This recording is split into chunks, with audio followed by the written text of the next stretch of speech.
Well, hello, and welcome back to Disco Elysium. Let's continue. No one health, put points into endurance. Fuck you.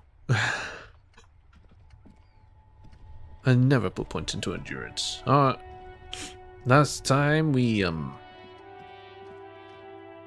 fainted because we were reminded of our betrayal from our ex-wife.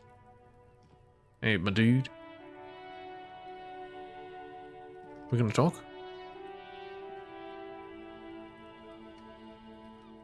Guess not. Alright, let's try to take it down. There he still is, looking right through you with his white eyes. The body below is entirely dedicated to that corpse smell. Emitting it is all it does now. How do I put points into endurance?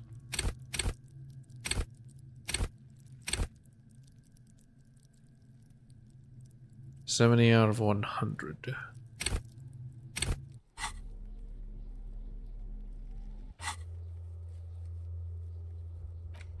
Read the watermarks.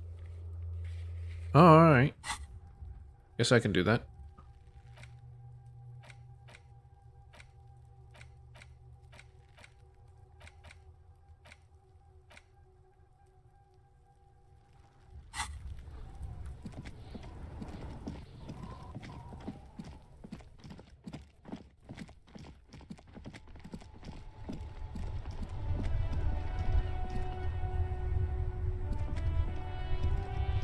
Inside, you see a set of steering levers, a radio microphone, a pull-out toolbox, and the soft glow Kim, of the fuel. how do I turn on the gauge. headlights? All right. Ready? I turn, you press start. It's next to the preheater. He's downplaying his excitement. The lieutenant is more than happy to show off his precious carriage.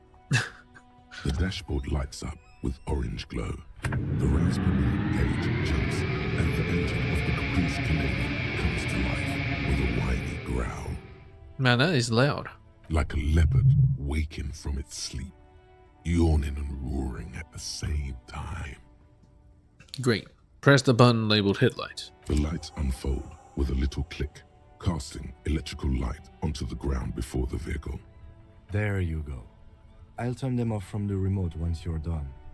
We just need to stand in front of the machine now. Alright, close the door.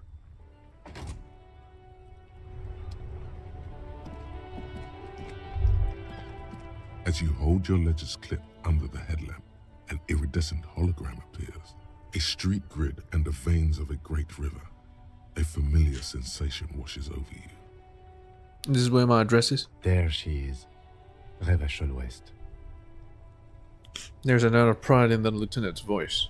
Around the borders of the watermark are dozens, no, hundreds of micro perforations. Look at the shimmering street grid.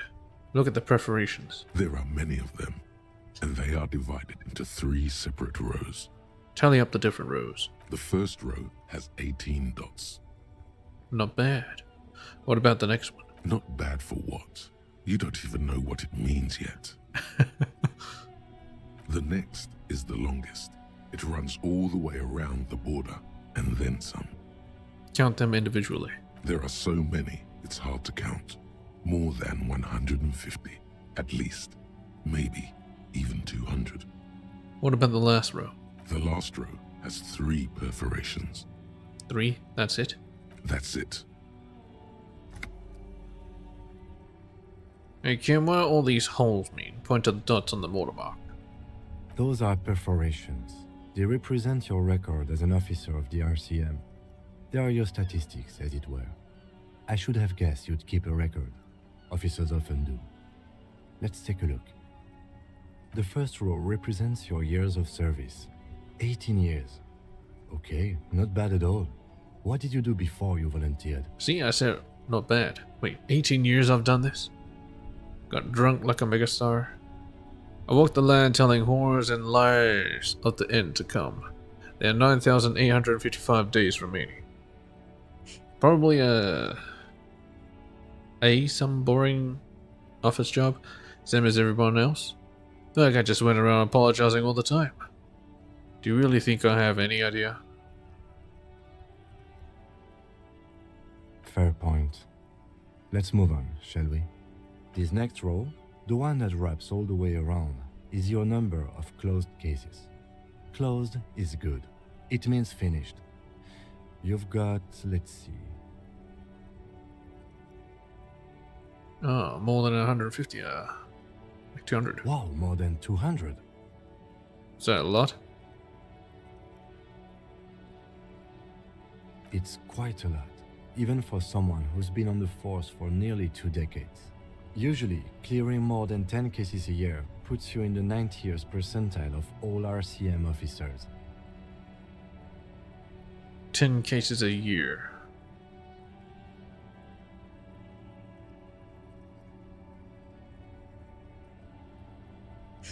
So that means I'm the top 10% officer. So you're saying I used to be a super cop? I used to be good. That's some solace, I guess. What's the last number? I don't think I can ever re-become this person. What's the last number? Yeah. Right. Those are your confirmed kills. Confirmed kills. You've got precisely 3 perforations there. So I'm a killer. For an RCM officer, especially Precinct 41, which is in the Jamrock quarter, it's rather tame. I mean that in a good way. There are certain officers who treat their kills like some kind of ghoulish game. If they do happen to solve a case, it's usually by accident. It's obvious the lieutenant doesn't think very highly of these officers. But it seems as though you are, or at least were, one of the good ones. So we have that to be thankful for. Have you ever killed anyone, Kim? Yes. It's not a problem for him to state it, however. How do you handle the strain? Everyone has their own method of coping. Some more effective or self-destructive than others. Gives you a meaningful look. Means you. Personally, I find it helps to keep up a few hobbies. Like what? Oh, this and that. Let's not get into it now. Maybe I should find a hobby. Why not gardening? You've already got the gloves. It's meant in earnest. Please don't mistake it for a jab. It felt like a jab. Yeah, thanks for this. The lieutenant nods. Look at the shimmering street grid. The rectangular watermark is overlaid with the logo of the RCM, and yet the major arteries of Revachol are all recognizable. They shimmer in the Kanema's headlights. Wait, look around you. A rat brazenly darts past you and disappears amongst the stopped lorries. In the distance, a child somewhere shrieks. A woman reprimands her in a voice no quieter than the child's cry. Ah, Martinez. Smells the air and says, "Well, we are on this." Point to the halogen map. Let me see. Takes the ledger for a moment and inspects it. Right here. He says his finger near the top of the map on a segment of coast jutting out from the great ocean. Seems nice. Seems like a shithole. Sure, I've seen worse. Oh yes. Coal City. Le Royaume. The burnt-out quarter. Burnt out quarter. Alright. Right. I'll go turn off the lights. Press the remote control on the key. You can now see your statistics on your journal page, to the right of the task description. Statistics. Find smokes and smoke them.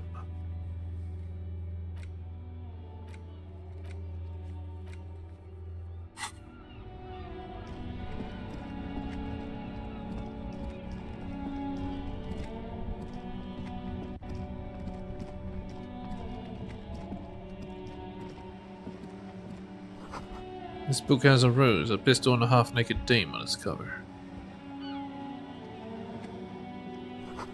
On the cover stands a very muscular man surrounded by flames.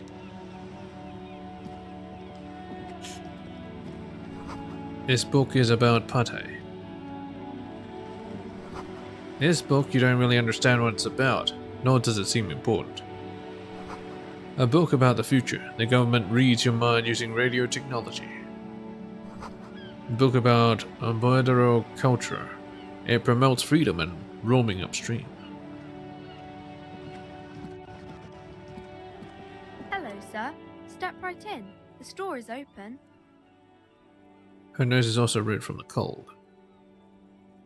A young girl with chubby red cheeks waves at you, smiling. Hello. I am the law. Hi. Are you interested in a new and exciting book? She stumps her feet to feel warmer. What kind of store is this anyway?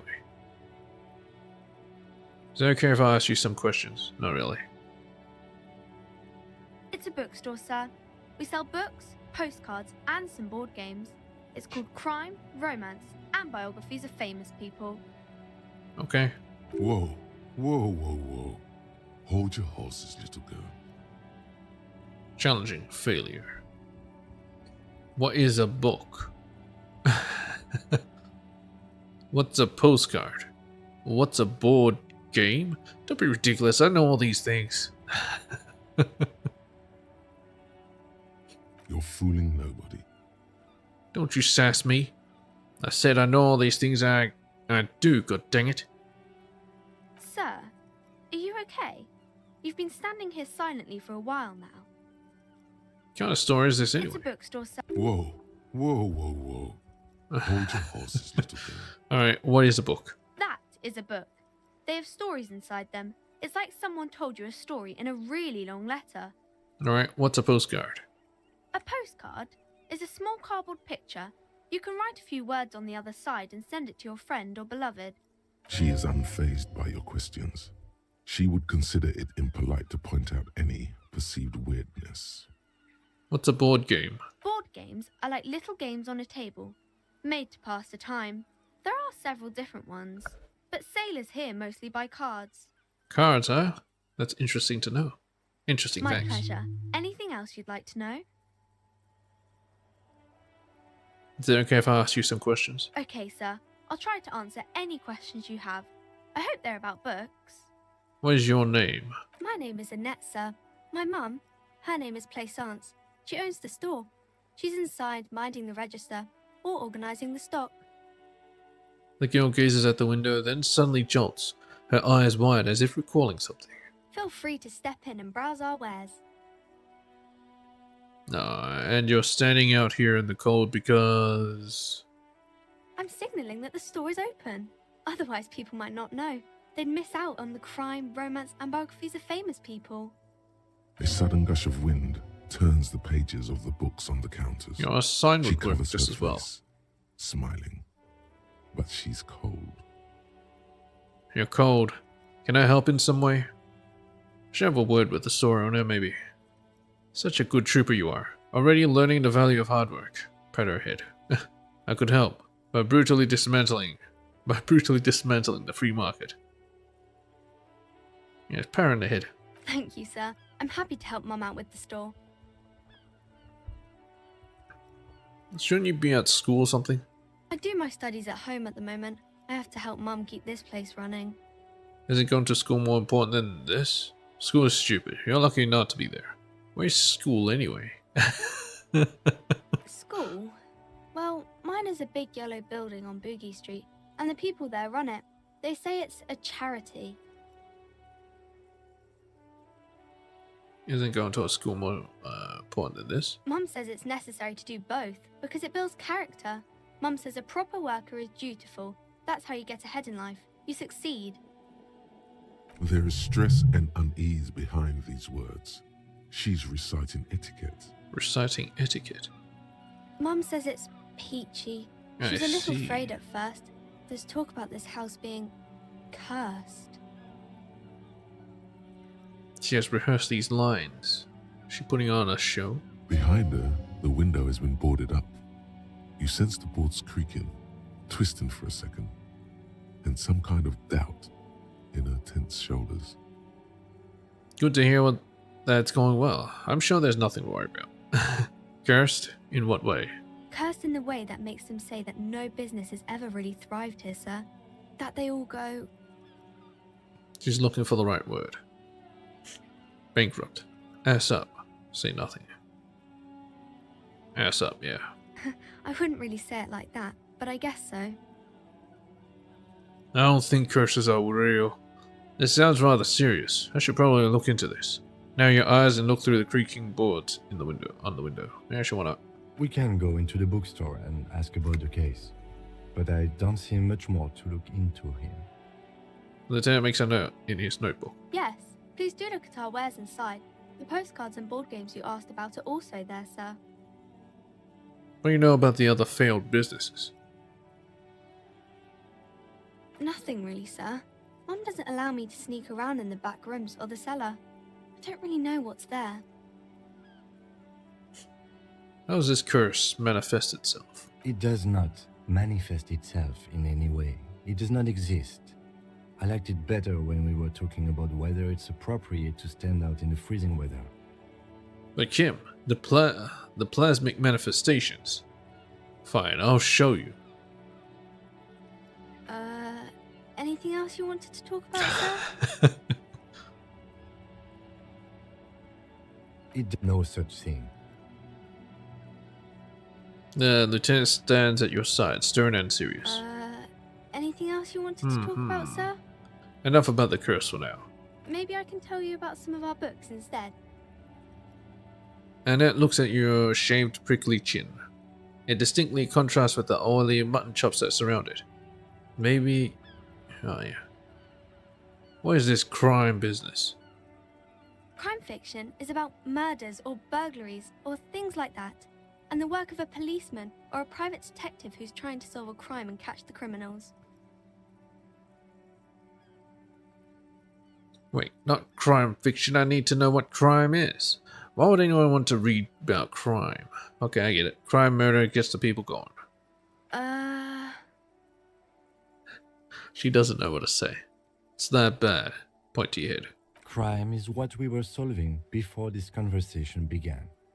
Why would anyone want to read about crime? It's exciting to people, I guess. They get to imagine dangerous things, and it's kind of like a puzzle, where you can guess who the criminal is, or how the good guys are going to catch him. I'm a policeman myself, by the way. You don't look much like a policeman. She examines you as if to find something policeman-like. Huh. Well, what does a cop look like then? Okay, then maybe I'm not a policeman. Or should stop being one. Didn't mean to offend, sir. Sorry, sir. It's just that you don't look like Dick Mullen. She points to a book cover, on which you see a strapping Vespertine officer. He stands grimly over the body of a dead woman. I used to be exactly like that Mullen guy, then I decided to live a little. You know, nobody actually looks like the guy on the picture. That's just a stupid fantasy of a man. It's not your body that's important in police work, anyway. It's your... point to your head. Well, look at the guy. I'll never be as good as Mullen.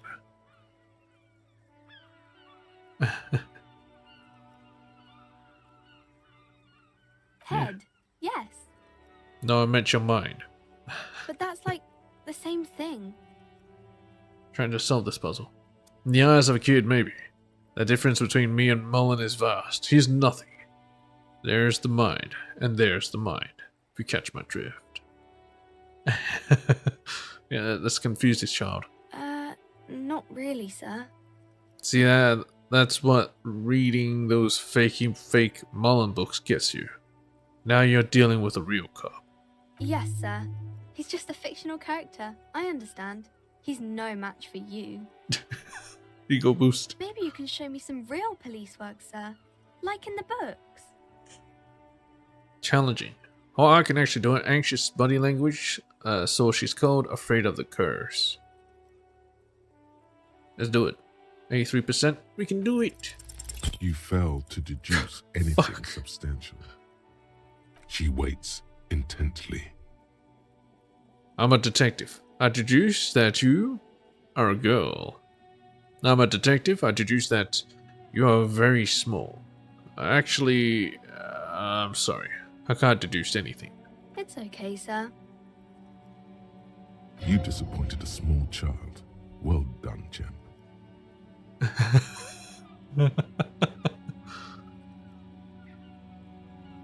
What is romance? It's the type of book where there's a rich lady and she has to choose between the good man and the bad man. She smiles at the thought, perhaps imagining herself in that situation.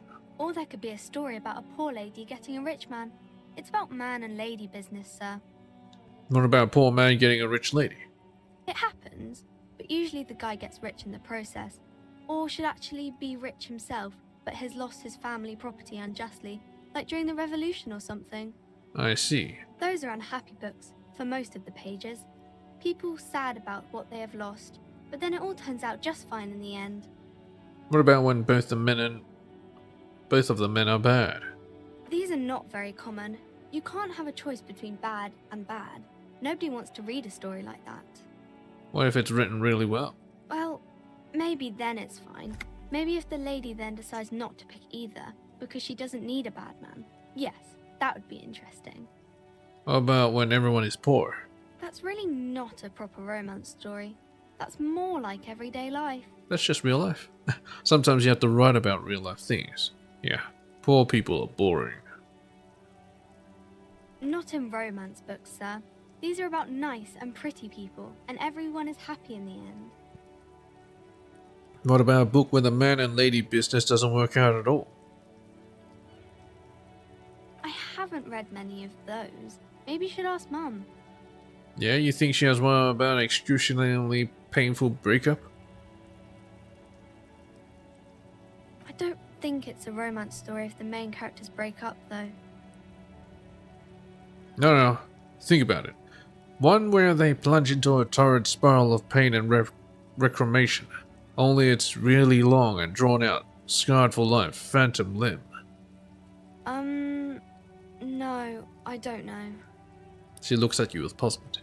Doesn't ring a bell? Alright, I'll ask your mom. Yes, she knows books. Definitely. What was that?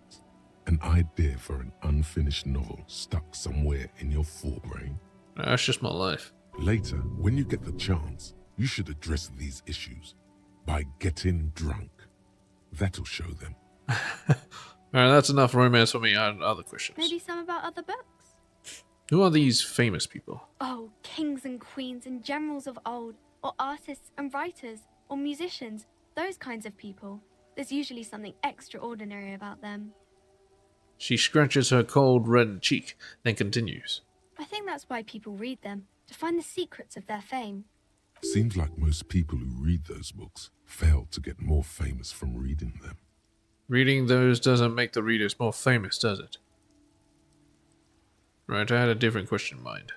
But it does make the famous people more famous. Fame sounds delicious. Maybe someone will write a book about me one day. Fame is for vain people. I have better things to do. These famous people sound like a bunch of dorks. Okay, sir. Stamps her feet, waiting for what comes next. Oh, I think that's... Seems like most people who read... But it does make the famous people more famous. Why would they do that, sir? Because I'll be a superstar cop in the papers and everything. Thou show 'em. Why indeed? Just an old, tired cop. What use am I? You're not that old. Maybe you'll do something really important. Something that wows the world. You think so? Yes, there's hope. A lot of famous people got famous late, or even after they've died. Yeah. You're certainly the type who might find fame posthumously. Who knows? You might even get famous for the manner of your death. Sounds like a nice story to tell yourself at night. Maybe fame isn't that important after all. Some can't get noticed. Others can't get properly forgotten. That's life for you. What if I get famous only through dying? I couldn't enjoy the fame at all. That's life. I think you just have to live a happy life. No need to worry about fame or think bad thoughts. Okay, bye. See you around, Annette. Alright, let's go talk to her mum. Her madre. Is that it? Oh boy. Kinda imagine something different. Gifts, gift books, and molten candy. Molten candy? The display rack is brimming with worn paperbacks featuring an extremely And from muscular, Heimdall series. sword-wielding barbarian on the cover. Nearly all the titles contain the word Heimdall somewhere. Heimdall. Storekeep, tell me about the Muscle Man books. Let's look through it first. Rows and rows of Heimdall men blur your vision. You make out some titles. Man from Heimdall and the Mammoth Riders. Man from Heimdall, Return to Heimdall. And the solipsistic Man from Heimdall and the Heimdall Man. Good God, how many are there? Maybe 100. Man from Heimdall and the Sages at the End of the World. Continues. Man from Heimdall and the False God. Man from Heimdall and the Scorched Earth. Man from Heimdall, the Heimdall colonies. Man from Heimdall and the Swamp Beast. What is Man from Heimdall? Heimdall and the Snow Crabs. Is that all? Not even close. Man from Heimdall in Hell. Pain Man from threshold. Heimdall and the Forest of Slaves. Man from Heimdall under the lake. Man from Heimdall, Heimdall burning. There's even The Trial of Death, a pastoral combat game book set in the world of Heimdall Man, and so much more. Man from Heimdall. Heimdall from man. Even. I can definitely beat this. A twinge at the back of your head makes Oh. you flinch. Your eye starts twitching. Ow. What is it? Your hand reaches toward a book with glossy cover art of the very muscular Man from Heimdall in chains, kneeling in front of a staircase leading to a throne. A woman sits on the throne, leering at the man. Oh, lyric. She's laughing at him, belittling him. Oh. I thought it was a different type of leering. Between the throne and the Heimdall man lies a bonfire, casting shadows on the wall. The shadow of the woman's headdress looks like a pair of devil horns. The title reads, Man from Heimdall and the Devil Woman. Interesting. Aren't all women devil women? Especially those leering types who seem to wear nothing but an armored bikini. There's also some sort of a snake lizard beast slithering around her abdomen, chest, shoulder region. Fantastic. I'll take 10. It's symbolic of vice and sin. Well, yeah, that's what snakes usually are. The display rack before you is burdened under piles of Man from Heimdall novels. Locked? Shit. I don't have $9. Storekeep, tell me about the Muscle Man books. Oh, Man from Heimdall. A very popular series of adventure novels. They're awfully immoral and violent books. Why are they so popular? Blood and violence, scantily clad women, epic narratives, all those mystical things he encounters. They're bound to grab those with little imagination and nothing to do. Sounds good. Which one should I start with? Doesn't sound like something I'd be interested in. At last, someone sensible. However, I still urge you to buy one. Can't judge a book by the cover, they say. If you're a novice of the series, I'd recommend Heimdall Man, the Man from Heimdall. It's supposed to be a good introduction to the series. Well, they're $9. Hey, wait. I'm gonna leave. How do I get money? Old sports magazines tucked away in a dark corner. A small mountain of colorful board game boxes. There are numerous types of games for all ages. A lot of shelf space seems to be taken up by Wirral-related merchandise. Storekeep, what board games do you have here? Wonderful board games, sir. The Viticulturist is a classic for sure, or perhaps you'd like Archipelagos of Insulinda, a very educational game for those interested in geography. Braubritter is a fun game of economic competition, but can get quite intense after a while.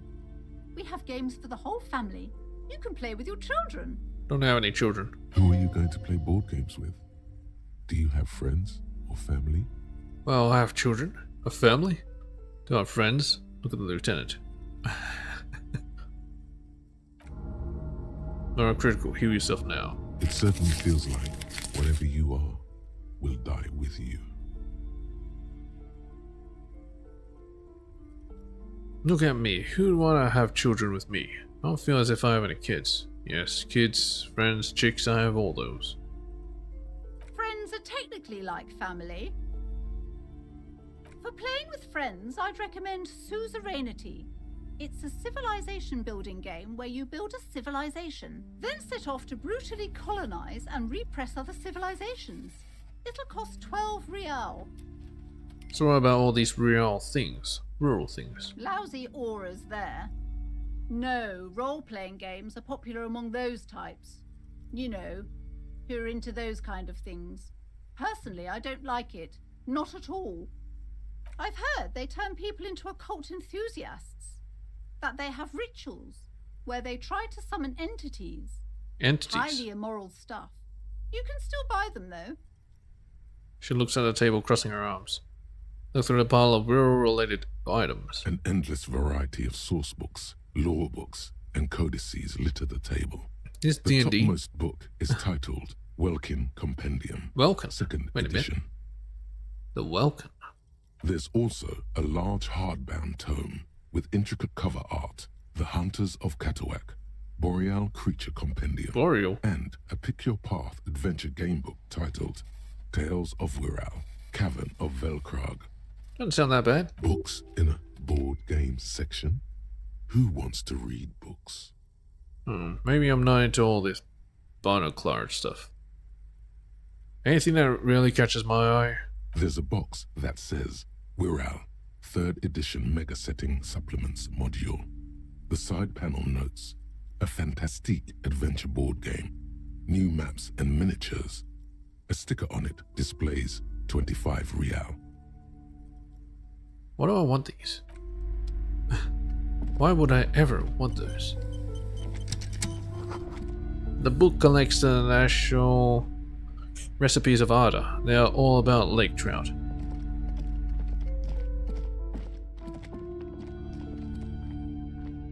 I'll go in there later. What's this? I don't know what those are. They're probably the next room. These shelves are overburdened with books from the same series. You see the name Dick Mullen over and over. Ah, the crime series. A couple of spook novels hide amidst all the detective books. Thrilling tales of spycraft and daring do. Storky, what's all this crime fiction? Oh, crime, robberies, murders, even sexual crimes. No We're survivors. fortunate to have Dick Mullen and his stories to sort all that out. You're a police officer, apparently. You should buy all of these. All? They really do teach a person how to be a proper detective. Looking down on me, huh? Condescending bitch. Look through the display of books. Crime fiction is a disgrace. An asinine misrepresentation of the physical attributes of the arduous everyday work of actual police officers. These books greatly overstate the excitement of police work, glossing over how long it takes to actually follow up on leads and eliminate dead ends. Yeah, I mean, like, it's taking me forever just to... I don't even know do what exactly. What's more, they completely ignore the psychological hardships of year after year coming into contact with people during the worst days of their lives. Not a single mention of all the stress this work creates upon the officer's family. Detective fiction just doesn't tell the truth at all. Now, would you like a list of all the books found on the shelf? Yeah, sure thing. You see Dick Mullen on the job. Get Me Mullen. The Stalwart Adventures of Richard P. Mullen. Dick Mullen and the Murder in the Orchard. The Sordid Affair of Dick Mullen. A killing is declared. Dick Mullen in the Murder House. The Final Case of Dick Mullen. An Obvious Lie. Dick Mullen in the Clock Tower. The Ordeals of Dick Mullen. Dauntless Dick. Dick Mullen's Funeral Pyre. The Murder of Dick Mullen. Dick Mullen dies? Spoiler! Oh no, turns out he faked it to solve a case. Wait, how do you know? Have I read this before? Are there any more? Yes, there's also the dame who did it. Farewell, my Mullen. Faking death seems to be a common trope in the Mullen series. The morbid tales of Dick Mullen. A dark tide turns. Tragedy calls for Dick Mullen. Another one with fake death. And, of course, Dick Mullen, the murderer. In order to catch a murderer, Dick Mullen must become the murderer. Did he catch himself? After all this, you still haven't found the answer to the one question that matters. Who is Dick Mullen? Yeah, who is Dick Mullen? Let's see. Your quick eye notices a small caterpillar crawling across the spine of a book. The title reads, Dick Mullen and the Mistaken Identity.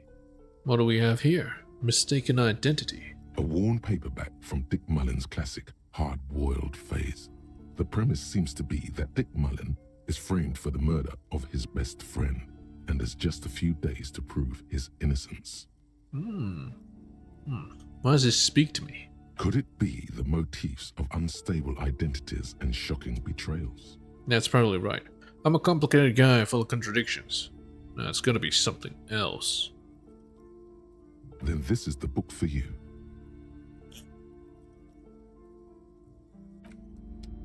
Can't afford shit. It's a Tome of Fascist Magic. Rather candid. A quaint picture book brochure, very colorful. The plaque on the shelf reads, Biographies of Famous People. You see a large variety of names, none of which ring a bell. So I'll keep anything of note on this shelf. I would say The Greatest Innocence. Yes, most certainly. It's an important educational tool delving into the depths of history, religion, and their relation to innocentic power. Who or what is an innocence? Great. I don't need to know anymore. No. A very influential historical figure. But surely I don't have to tell you that. You're a law officer, and law officers have at least some education. The book is also very daring. The author aims to re-examine the universal understandings of the innocentic system, creating a fresh vantage point and a shift in the tired order of things. I thought it was about which of these innocences is the coolest and greatest. So you recommend it? Perhaps for a layman, deep analysis is necessary to peel back the multi-layered meanings. Do her words seem vague and abstract to you? Yes. So you recommend it? Certainly, it's prudent for a person to have at least an elementary understanding of history and society. Imagine the chaos we'd be in otherwise. Aren't you already in chaos? You feel like you should get this one. Definitely. It's important somehow. There's something personal inside. Personal. Book of the Greatest Innocence. Look through the display of books. Browsing through all the books with all their names makes your head spin. None of these seem important or relevant. It's all just vapid egoism. Suddenly, a particularly odd title catches your eye.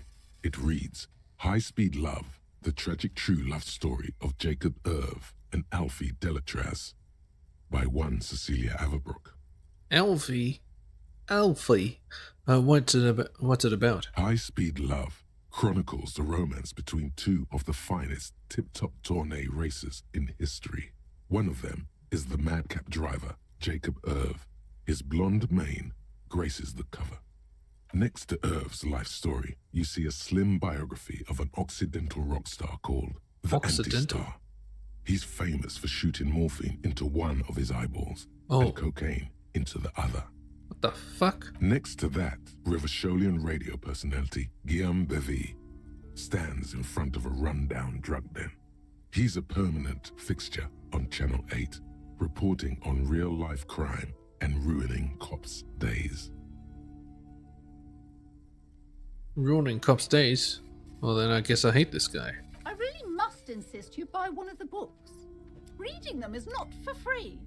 Do still browse though, but not too long. I'm sorry, I did not mean to rush you. You are browsing. Go ahead, take your time. Time is commerce. Yes, yes. Anyway, I'm done with that. Several maps have been attached to a Map bulletin wall. board hidden inside the alcove. They're held up by small pins. The board has come loose from one corner. The maps look old and faded. Your eye catches a map of Insulinda, a map of Revachol, and a map of Martinez. That's interesting. I could use a map or two. Actually, I do have a map, but I'm not sure how to use it. Look at the map of Insulinda. This large map displays archipelagos. You see a constellation of small dots on the light blue emptiness of the Insulindic Ocean. The largest in the northeast is La Caillou. You are here. Another far away in the southwest, Seminese Islands, Ile de Fantôme. What else? Ozon, Laurentide, Fas Alamir, Archipelagos, North Arcade Islands, all just specks of dust on the vastness of the Insulindic. On the edges of the map, the color fades into a blur of dotted lines, black and white. Did they make their own geography for this whole game? In the northeast, a dust mite stands on the north coast of Caillou in a bookstore. It's you. Dust mite. Squint first. Can you see cities on the islands? You can on Caillou, Revachol, a single black star on Ozon, Fondelier, and Vilmandu, on archipelagos, Croyan Moran, Villiers, on Seminine, Olduvai, and on Laurentide, Deora of the Seven Seas. Lost little pearls of light, tiny fires in the dark. 850 million people live on these little dots, an oceanic world of culture and commerce torn apart by history. Alright, look at the edges. The ocean breaks apart into a tangle of cosines and azimuths, all pointing into pale nothingness. Windy is the north azimuth. Grad is the northeast azimuth. Samara is the east azimuth. Sail is the west azimuth. Seal. Isolas, they're called. Isolus. Connections to other worlds. Words past the Insulindian, unknown to you. You only know you've never been there. You have little idea what they are. Distant stars, gods, but looking at them makes you feel almost non-existent. Whatever they are, the Isolas are immeasurably large compared to you, and very, very far away. Perhaps they are gods, gods of distance and outer dust. Well, that took a while. Look at the map of Revachol. The north coast of a verdant island is shattered by the delta of a river. It is the River Esperance. Countless bridges put the shards back together, connecting city blocks to river islands. La Delta says a great artificial heart in the center, teeming with life forms and construction. To the east, rolling hillsides, Le Jardin, Stella Marie, the suburbs of Saint-Baptiste, swallowed up into the megacity. They sound rich to you. This is Revachol East. And the west of the river? Hudon, it's somewhere to live. Not bad. Then there's Jamrock. It's bad. People shouldn't live there, but they do. Then Forberg. It's almost as bad, and much larger. Then Coal City. It's the worst. Ah, yes, Coal City. And Martinez? Where's Martinez? It's so small you can't even see it on the map. No, wait. There it is. North of Jamrock. The North strip of of Jamrock. coast next to the Greater Revachol Industrial Harbour. It looks downright despondent. It's almost Coal City, to be honest. Almost Coal City. Well, that's not good. Look at the map of Martinez. It's not really a map. It's a tourist thing. A picture postcard with buildings on it, drawn from an isometric perspective. A date in the upper right corner says 48. So that's what, 3 years ago? Still, it's detailed. Could be pretty useful for scouting ahead.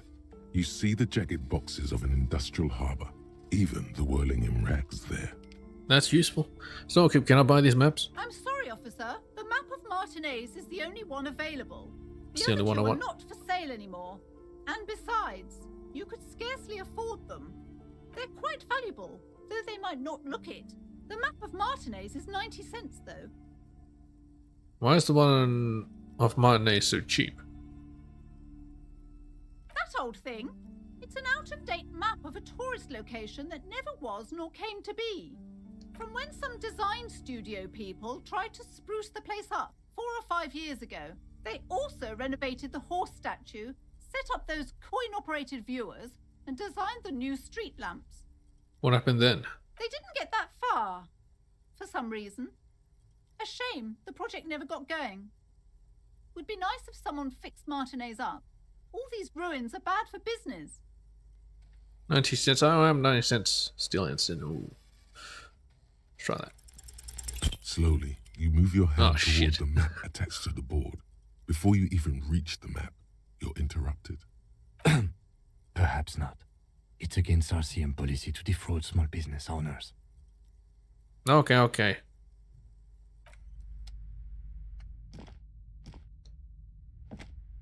This bookstore is not strictly about crime, romance, and biographies of famous people. There's also a wide range of paranatural literature. Storekeep, what books are these? Sir, please, no browsing in that shelf. That wisdom is not for free.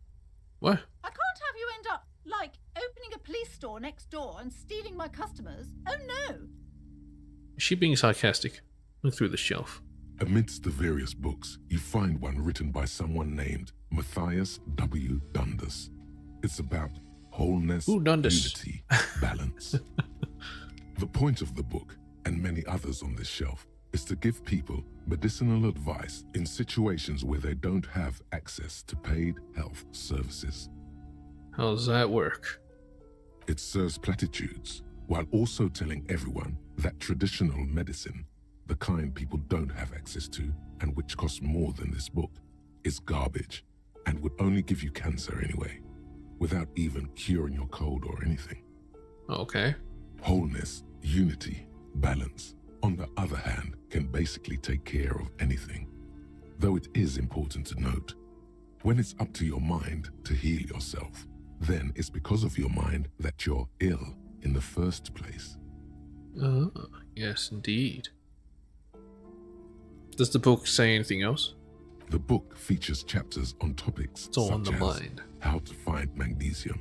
It even lists plants you can harvest magnesium from. How to continue drinking if you're an alcoholic who has destroyed his liver. And Oh, that sounds useful. there's even a chapter on the ancient Seraïs tradition of using duck gallbladder preservatives to treat and prevent sexually transmitted diseases. No. Pre and post factum apply. Nothing worth buying. This is just mundane garbage. What's even paranatural about this? Inland Empire. Medium 10. Find something truly otherworldly. Heard about curse. The throbbing in your head increases with every passing moment you gaze at this shelf. Suddenly, as if out of nowhere, a small green book becomes apparent. The title of it reads, Medicinal Purposes of the Pale. What's the pale? The book contains very little explanation on the matter. This knowledge seems to be taken for granted. What's this book about? The book contains descriptions of various pseudoscientific therapies, alternative medicines, and folk remedies involving the pale, also known as le territoire. Territoire. For example, it recommends vigorously swatting one's naked body with a venik or hand broom, made from the leafy twigs of a young birch tree from the near pale. So it wants you to flog yourself? Sounds painful. Sounds invigorating. Yeah, it sounds painful. It is supposedly invigorating and good for the circulation. Uh-huh. Yeah. What else? It also recommends consuming distilled spirits like vodka or whiskey that have been aged in the pale. Readers are instructed to cover these jars in a shallow hole just inside the pale and leave them there for 30 to 60 Keeps days, mentioning the pale. depending on the potency desired. What's a pale... a wine cellar? And what does this pale-aged liquor do? Among other benefits, it is alleged to restore a damaged liver to perfect health. Should probably get my hands on some of that. What else is in there? Was that possible? Is it any more improbable than anything else that human beings put their faith in? Fair enough. What else is there? For general health and well-being, readers are encouraged to take regular strolls through the Pale. Though a sidebar cautions readers to limit each stroll to less than an hour. These strolls promise to cleanse the mind of worries and the body of toxins, especially if the perambulator performs this ritual in the nude. Nudity figures prominently in a number of these prescriptions. You want me to strip naked? This is exactly what you need. Yeah, exactly. Huh. Anything else of note? There's an entire section devoted to cures for men who are Hello, struggling Brian. to perform their marital obligations. Well, I certainly don't need that. I probably need that. Excuse me, sir. I believe you've been perusing that particular volume long enough. If you'd like to continue reading, I must insist you buy it. Can't afford shit. Another boring book, just discarded here.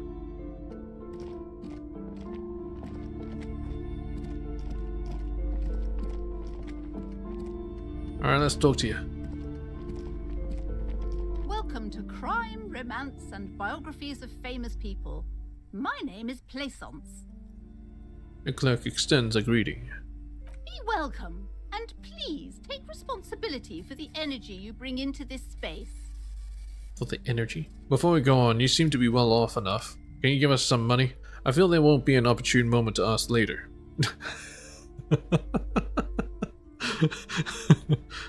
Can I have some money? Sir, don't be ridiculous. I certainly will not give you money. I would be doing you a grave psychic disfavor. I suppose. One has to earn one's success, even if one is a police officer. Handouts are nothing but manipulation. All they do is make you dependent. That's true enough. So you're the owner of this store? I am the proudest owner of our little shop of culture. Her voice high-pitched, sounds familiar. You've talked to her before, through the doorbell. Alright. That's true. What if I want to buy a book? Goodness, you were already doing good, browsing the shelves. Why'd you stop? Don't you feel compelled? Go, go. Get back there. The books await you. So what type of books do you have? Everything is on the shelves. Take a look yourself. The shelves compel you, don't they? Alright, I'll take a look at them. She smiles and nods, seemingly relieved. Doesn't want to talk to me. The girl outside mentioned that this place is cursed. Cursed? Who said that? Annette? I will have a word with her.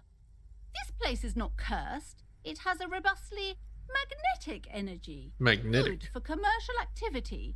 My business is thriving, sir. Doesn't seem like it. There's no one else here. Your daughter is the one standing outside the store, right? Annette, yes, my daughter. I hope she wasn't slacking off again with her nose in science fiction. Tell me, was she at her post, doing her job like a proper girl? Like a proper girl. You know, you could replace her with an actual sign, you know? Doesn't matter now. Tell me something else. No, she was definitely stacking off. As tempted as I am. Yes, of course. Wonderful. Did you talk to her? Yes. Great. On a scale of 1 to 10, how compelled were you to buy books after talking with her? Her opinion of her daughter depends on how well she lured you into the store. 10. She's certainly very polite and helpful. 5. I felt more interested. I felt some interest. 1. Not impressed. I'm not going to grade a human being. I don't do that. I mean... let's say 10. My precious, her dedication brings joy to my heart. If you have children, I hope they turn out as great as my Annette. The way you're handling her strikes me as wrong. Annette is quite the trooper. She has a great value add. I'm here to dismantle the free market and abolish child labor. Okay, let's change the subject. Mind your own business, sir. In our society, people don't get to tell each other how to raise their children. It's none of your or anyone's business. Yeah, I'm here to dismantle the free market. You must be kidding. There's nothing like that happening. Demands. How much do you pay the kid? Don't pay her at all. Good sir. What does a young child do with money anyway? Exactly. No, I save it for her as a fund. She's securing her financial future out there. Oh, I guess I was mistaken. Indeed. Are we done with the jokes now? Yes, we've had quite enough fun here. Right. Okay, let's change the subject. The woman before you scans the store, her shoulders rigid and tense. Every now and then, she nudges her glasses. Farewell for now, book peddler. What's Hey. this? Look around. Hey, you. Who, me? Yes, you. Word on the street is you're ready to start building communism again. How come there's word on the street? Again? Yes, you're ready to start building communism again. You've built it before. They've built it before. Hasn't really worked out yet. But neither has love. Should we just stop building love, too? What the hell are you on about? Can't argue with that. Yes, we should all stop building love. Love has worked out really well for me. I'm a love winner. I can't argue with that. So, what about all that communism you've promised to build? Word on the street is you've woken up from 1,000 years of slumber, promising to erect a version of communism many times greater than any attempted before. Is that true? How come there's word on the street? You keep saying things like, down with the bourgeoisie, eat the rich, sodomize the landowners, impale all people who have more than 25 real in their pocket, literally murder all human beings regardless of their political beliefs. That kind of stuff. Did I actually say that? Alright, that sounds like me. I haven't said anything like that. I've said some mildly left-wing things, but none of those. Oh yes, the mask of ambivalence. Don't deny it. You're about to rip it off and reveal the monstrous seven-eyed lamb of global communism that would devour and masticate mankind. Okay. Everyone can see that. So tell me, do you have any questions before we fire up the big communism builder? Or do we get right down to it? Wait, first, what's this communism even about? Roll up your sleeves and start building communism. Opt in. It's too tiring, I don't have it in me. I'm beat down and broken. Opt out. What's this communism even? Failure. It's about failure. Failure? Yes, abject failure. Total, irreversible defeat on all fronts. Absolutely vanquished, beaten, curb-stomped and pissed on. Until you came along. You will reverse the fortune of the workers of the world. You alone, against every living thing, against every human alive. 800 trillion real in the hands of an impossibly well-organized ruling class. Towering city blocks of bankmen who have the ears of prime ministers. Million-headed armies of nations and the love of your own mother. The love of your own mother. You against the atom, the charm and the spin. Where the whole world failed. Matter failed to bend to human will. Human will failed to get out of bed and tie its laces. You alone, single-handedly, will rebuild the dreams of the working class. You are the last communist. Am I? Now get to work, comrade. Alright, I guess. Roll up your sleeves and start building communism. Oh yeah, get the firing squads and the animal wagons ready. Wait, what? Firing squads? You didn't say anything about those. Too late to back out now. You can't make an omelette without breaking a few million eggs. Alright. Now roll your sleeves up further, breathe in the pristine air. Finish thought. Mavian socioeconomics.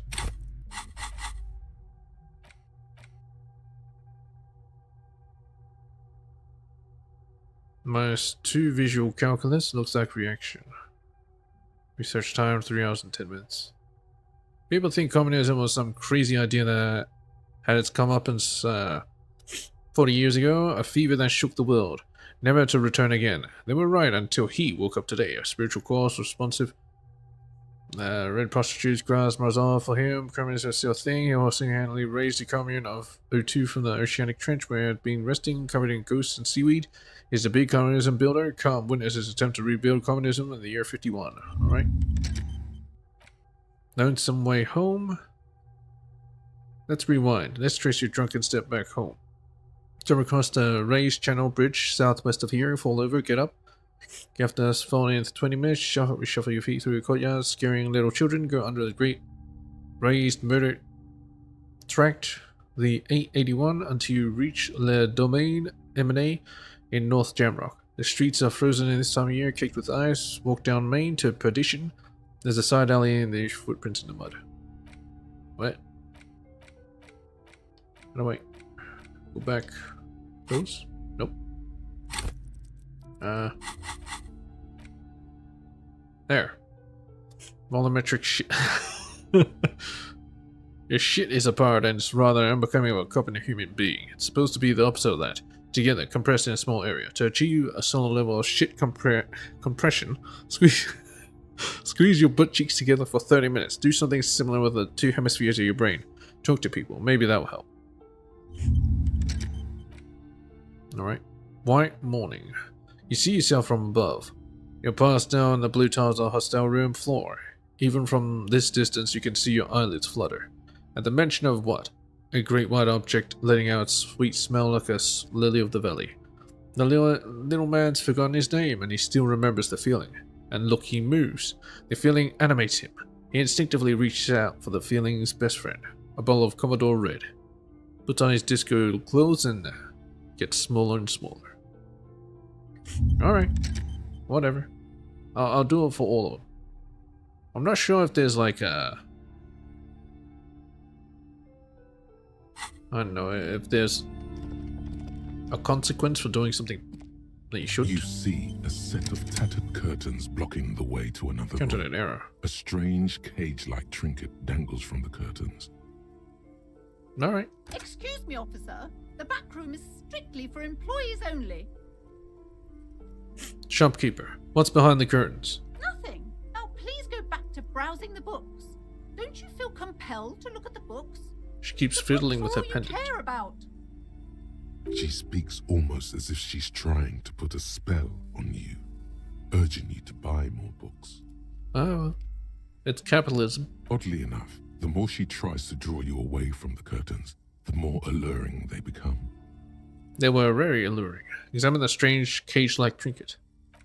You see some kind of charm, an irregular polyhedron assembled from bones, sticks, and straw. Inside, a disturbing fish head with empty eye sockets stares at you. This is a traditional Seminese ward, meant to provide protection against ill luck, bad dreams, curses, and other supernatural scourges. And who are the Seminese? Inhabitants of Ile de Fantôme, the Seminine Islands down south. Okay. Aside from poking at it suspiciously, there is nothing else to do with the fish head charm at this time. The curtains remain shut before you. Well, it's time to pull open the curtains. Just as you're about to pull apart the curtains, the petrified voice of the shop owner cries out once more. Sir, don't touch that. I told you it's off limits for the customers. Her hand has closed around her pendant, her fingers nervously playing with the talisman. Parapsychologically speaking, we're done if you decide to open them. I won't be held responsible for the consequences. It's too dangerous. She looks away, mumbling. Why is everyone always messing with the curtains? Why can't they just buy books like normal people? It's about the curse, that's why you're afraid? Ma'am, this is different. I'm a police officer, I need to get in there. I sense this place calling for me. I must investigate beyond the threshold. Okay, you can't stop me, I'll open them. Alright, I'll think about it for a while. No, it's just a storeroom for the employees, I told you. Now please step away from the curtains. Why? It's not like anyone was killed there. Well, She stops abruptly as her hand flies over her mouth, baffled by her own bluntness. I'm sorry. I don't mean to be so impolite. Oh. Just please don't go there. I Maybe can't this was allow where that. that security You'll guard only was make things worse killed. and unleash the powers. But I sense this place calling for me. I must investigate beyond the threshold. You do? My God, even more reasons not to mess with the curtains. Just step away, dear sir. Okay, you can't stop me. I'll open them. No! Please just talk to me, officer. Come here and let's talk this through before you decide to do anything extreme. There is something mysterious about the curtains. Be careful. It's not booby-trapped, is it? The curtains, tattered with age and covered in dust, hang before you, as if taunting you. Ignore the curtains for now. Alright, will you actually talk this time? Hello again, esteemed officer, and welcome to Crime, Romance. Why are you so and uptight about this Biographies curtains? of I just want to know Famous what's on the other side. I already told you, it's just a storage room for employees. I don't understand why it's so important to you. Just let it go, officer. Go buy some goddamn books. You're supposed to be drawn to the books.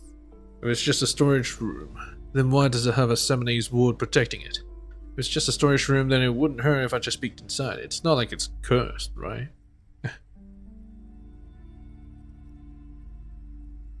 It's just for decoration. She wavers under your gaze, mouth pressed into a tight-lipped smile. Then something breaks. Okay, fine. It's because this place is cursed. Just like Annette said, they don't call it the doomed commercial area for nothing. Are you happy now, officer? Happy that you've ruined everything? She closes her eyes and starts mumbling something to her pendant. Host of hosts, she prays. Guard me and my honest business venture from the curse that lurks behind the curtains. How does this curse manifest itself? The curse is so much worse than you could imagine. It's a disease, eating at the very foundation. A shiver runs through the woman as she looks around the dimly lit store. It's the curse of financial distress, of ruin and bankruptcy. Oh. I don't want that. I have only 60 cents. Didn't that curtain just move? Okay, I'm a little confused. What does that mean? Annette. Annette mentioned that the previous tenants have experienced some financial troubles. Wait, that's it? I was hoping for something more paranatural. Everyone knows that all the previous companies in this building have sooner or later declared bankruptcy, and their malicious spirits are still here, feeding off bad business practices and disappointing income statements. There's something wrong with this building, I can tell you. Ever since I arrived, I've sensed an eerie lingering presence, as if I was unwanted here. So why'd you open up a store here? Sounds familiar. Strange. I feel unwanted too. What does it mean? Truly so? Perhaps the dark energies are leeching off you. You shouldn't stay in the store too long. It may be dangerous. Why don't you just tell me right away it's the curse? It's not good to talk about the curse, not in detail. The negativism, it's dangerous. Talking about the void wraiths angers them. Angers them. Wow. Void raves. You have new words. New words added to dictionary. Have you sought help from anyone? Yes, I've contacted numerous parapsychologists and even a pair of Simonese mediators. They provided me with the wards. She nods at the strange cage-like trinket on the curtains. The wards help to keep the doom at bay and protect us against the darkness that lies further in the building. Even though now I fear it's not enough. Is your pendant part of the wards as well? Seems like it. Oh, this? No, it's a special Himian amulet, blessed by desert pygmy shamans, with a spell of compulsion. It's to compel people to buy books. Oh. There are numerous spells cast throughout the store. I had the books anointed with a different inducement spell, for example. It's guaranteed to boost sales 15%. 15%. Maybe it is actually working. Would you like me to take the case? I can investigate and see if the curse is real.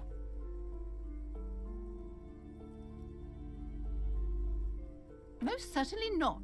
I I don't want anyone who's not familiar with the psychic arts to get involved in this mess. What if I am? Stay away. Leave the spirits familiar. be, so they can return to their slumber. Maybe you can pay me after I finish the investigation. Psychic arts sounds right down our alley. Drama.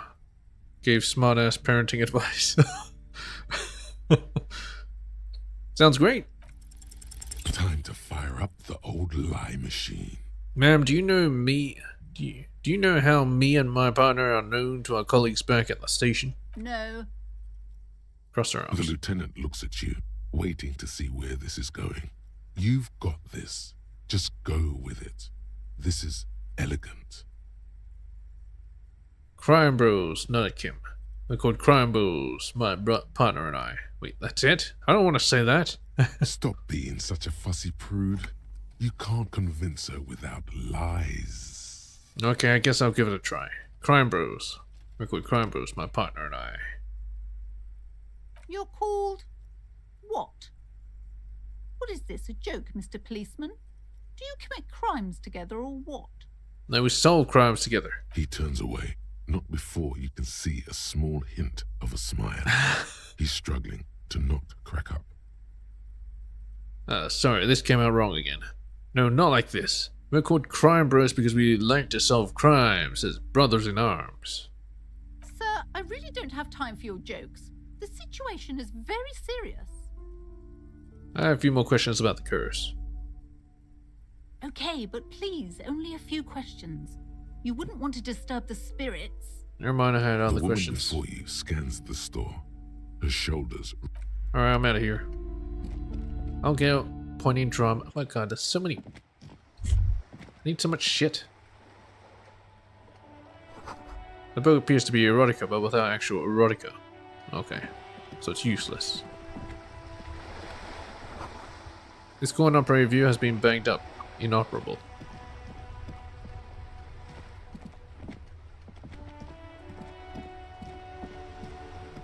Hello? Life doesn't need to be a struggle. He covers his mouth to hide a burp. I'll be with you in a moment, officer. Let me just finish my sandwich. Talk to Angry Hard René first.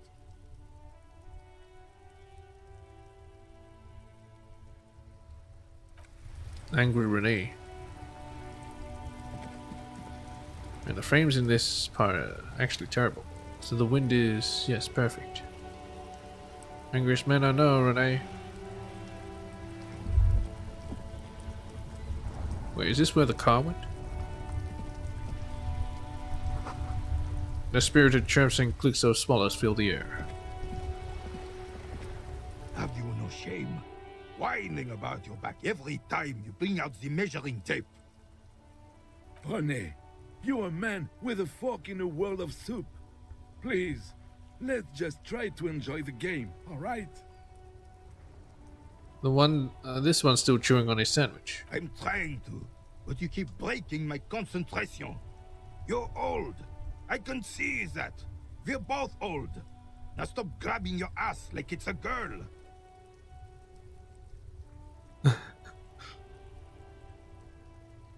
These manly men are playing balls. This is a ball game. Grab a ball and play it. Don't ask questions. Shoot first. Ask questions never. Never. Alright, I got this. Ball time. That's the spirit. Don't even waste your breath asking about the game. They wouldn't know anyway. They're way past their prime.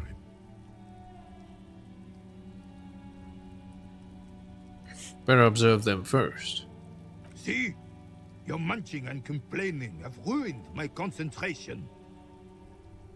One ball in the sand, missing it by a meter. It's trying to get the balls as close to the wooden ball as possible. Could the objective of the game be to throw the metal ball so it lands by the wooden ball? As close as I can, yes. Ah, mon Dieu. The pain in my back is unbearable. I can't even say if it's in my back or hip anymore. Feels like it's in both. Tries to measure the throw. I hope you pass out from it, you goddamn jellyfish. Men like you are the reason this nation is sinking. Standing tall and proud, he looks at his partner with disgust. Trying to throw something as close to a predetermined point as possible. Measuring. This must be the age-old game of petanque. Petanque. Shush. Ignore them. They don't know what they're doing. They're old. You are letting down yourself and the team. Get in the damn game already. Wait, what team? Doesn't matter what team. Pick a team. Any team. The blue team. You're letting them down. Get in the game and throw the goddamn ball. Why are you so mean to me? Eyes on the ball, Dinky Winky. Dinky Winky. Alright. No, the game is petanque. Alright. Grab the ball and show them how it's done. It went less. What was he about to do then?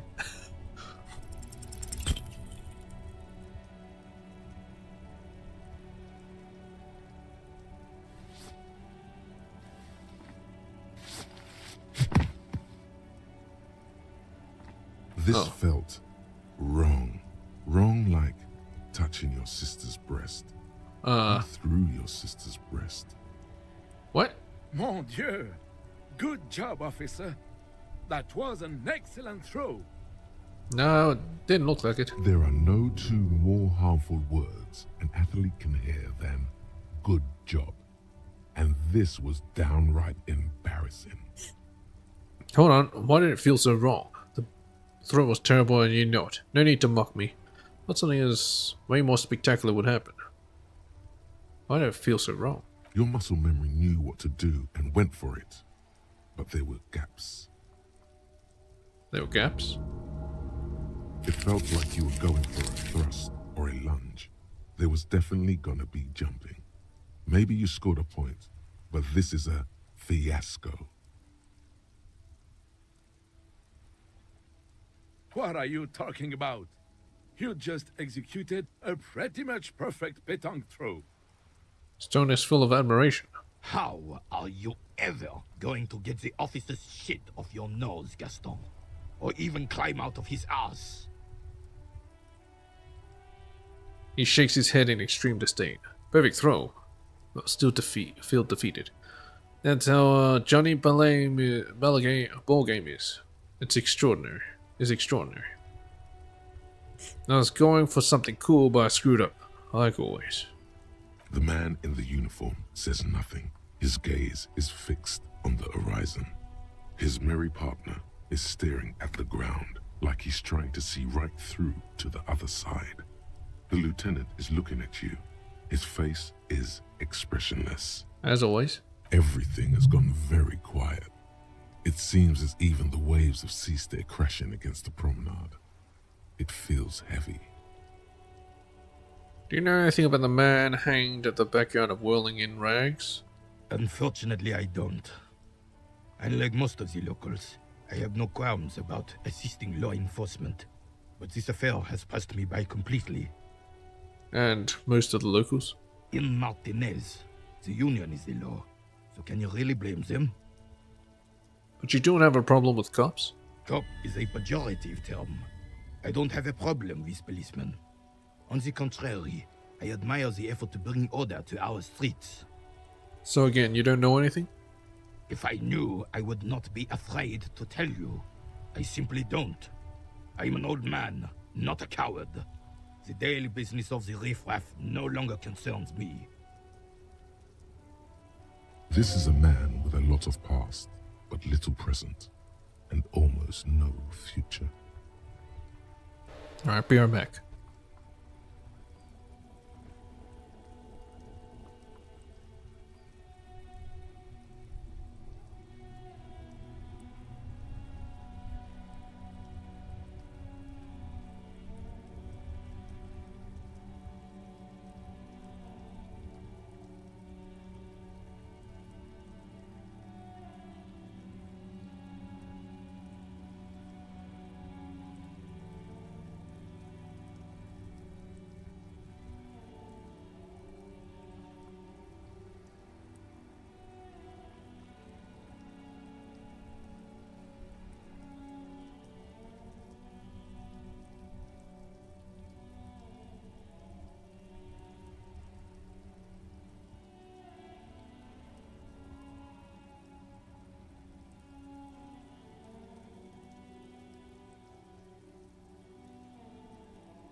Alright. Do you know anything about the man? Yeah. You seem to be playing in a crater. Yes. The terrain here provides an interesting variety to a familiar game. Do you know what created it? I do. Fire from heavy artillery. Okay, it's a crater left by artillery fire. But why? Why what? Why was heavy artillery used? Because that's what happens when communists hijack your country, execute your supreme leadership, and turn your capital into a slaughterhouse. You use heavy ordnance to clean up your home. Wait, who are the communards again? Did you use artillery fire against them? We can do this history lesson later. Commies, communists, socialists, anarchists, call them what you like. They just chose the name to feel special. Senseless sentimentality. Sadly, no. It was the foreigners who brought them to their knees. We fought valiantly. Too valiantly. So valiantly we got licked. Squeezing a bull in his fist.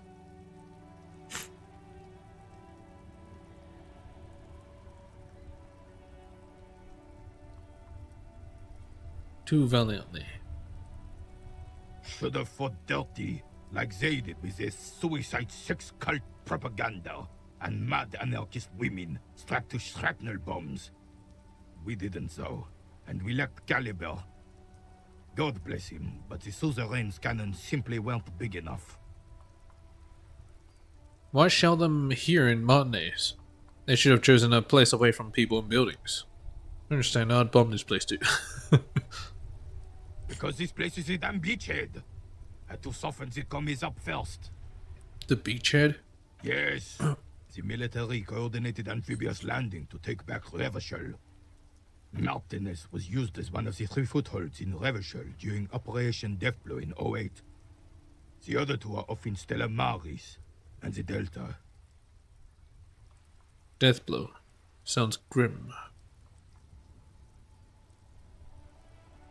This here is Blood Ground, where Coalition boots first made landfall and cleaned those rabid dogs out.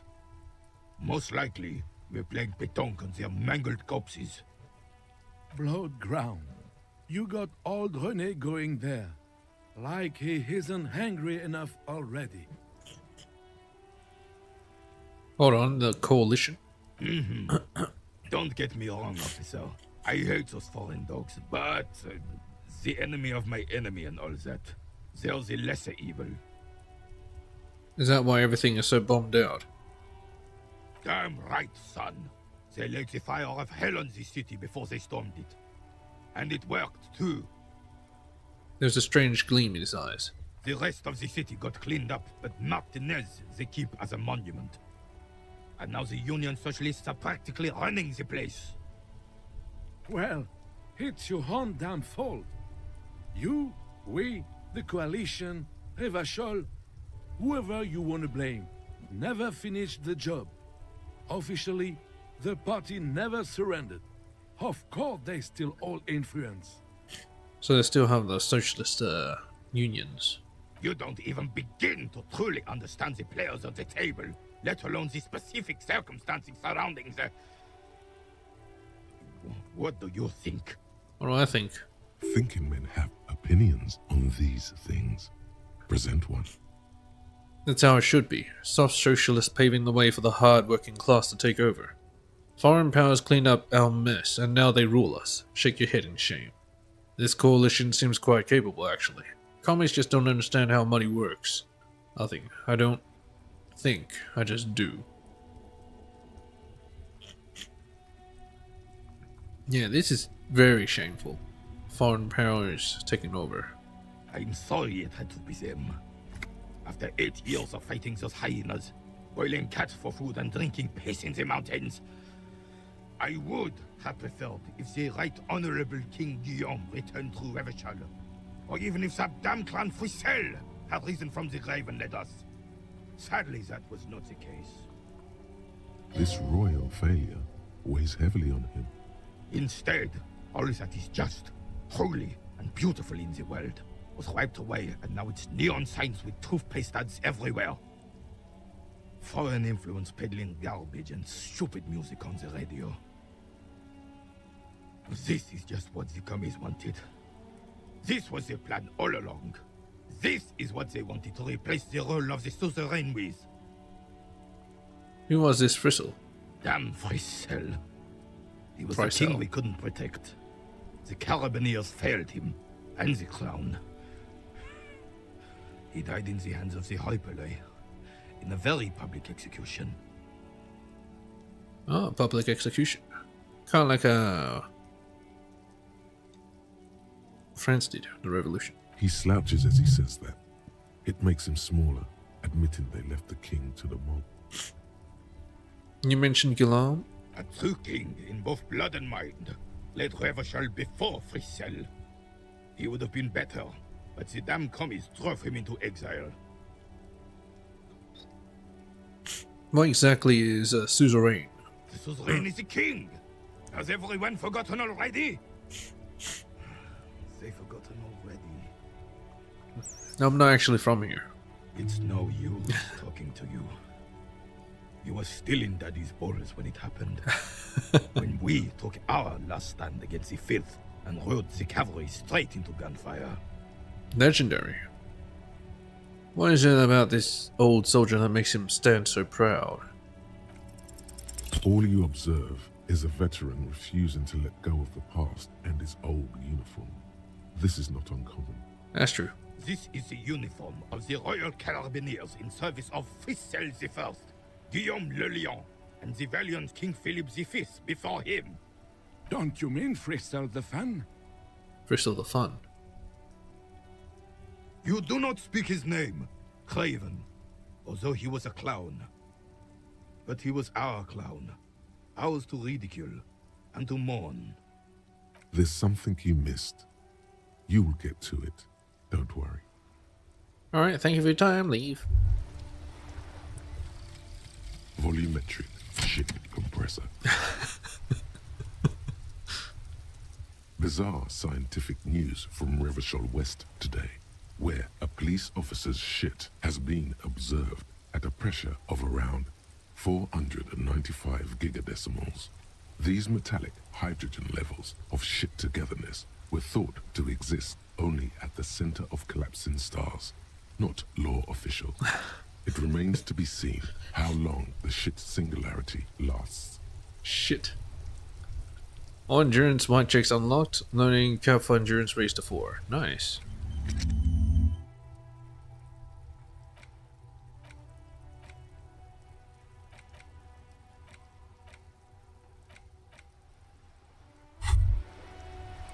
I mean, my endurance raised up. So we've been monitoring you internally, and now we know your Copo type. Copo type. Yes. Guess what's yours? Some kind of weapon cop. No, you're the sorry cop. The cop who's sorriest. Let's make it official then, shall we? Okay. Huge lack of enthusiasm going on in here. Okay, but what are the other Copo types? Oh, you know, Apocalypse, Superstellar, the Advanced Interesting Cop, Liquid Shadow Cop. But you're too sorry to say those things. So, here we go? Won't the other Copo types be jealous? What? Jealous of the sorry cop? I think they'll be fine. Don't worry. I want to be super stellar. They'll be super fine. It'll be totally okay. You can dual Copo type from sorry to anything. You know, actually, I'm not sorry. I changed my mind. Look, they should be sorry. Yes. Impotent rage and lamentation. Let's wrap it up? No, you don't. Come on. You'll be back to saying sorry in 2 minutes. Stop wasting time and begin the repentance. No, I'm really not sorry. Fuck off. Wow. Okay. Fuck off. Maybe we were wrong about you then. What's he looking at?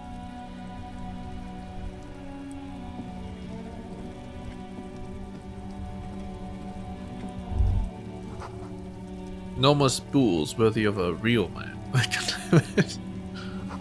Maybe a sea monster did this to the plaza. Damage looks like it could have been caused by an earthquake. Now I'm realizing that. Anyway. Son, you've really let yourself go. It's a disgrace. But Coach Physical Instrument is going to get you back in prime condition, even if it takes 1,000,000 push-ups. Coach Physical Instrument. Does that mean you'll call me a mega and Nancy boy to motivate me? Does a master swordsman insult his own blade? No. I'm going to turn you into an athletic benchmark, you big pussy. I'm really not interested. Yes, sir. Force me into an organic steel, coach. It's going to take blood, sweat, piss, and tears. But when I'm done with you, boy, you will be a master athlete. Mate, why piss? When a man sets his mind and body on something and gives his 110%, he is sometimes going to piss himself. It just happens. No shame in that. Too much abuse for my taste. I'm more of an intellectual opt-out. Let's do this, coach. I'm with you. Opt in.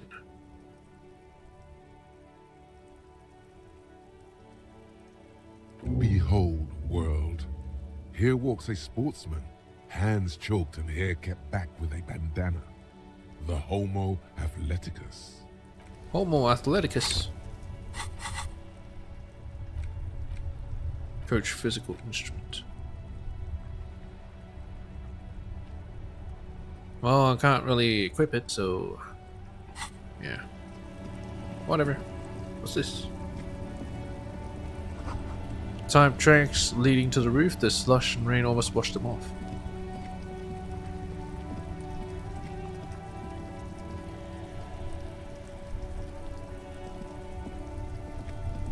Didn't ramp off the fucking roof.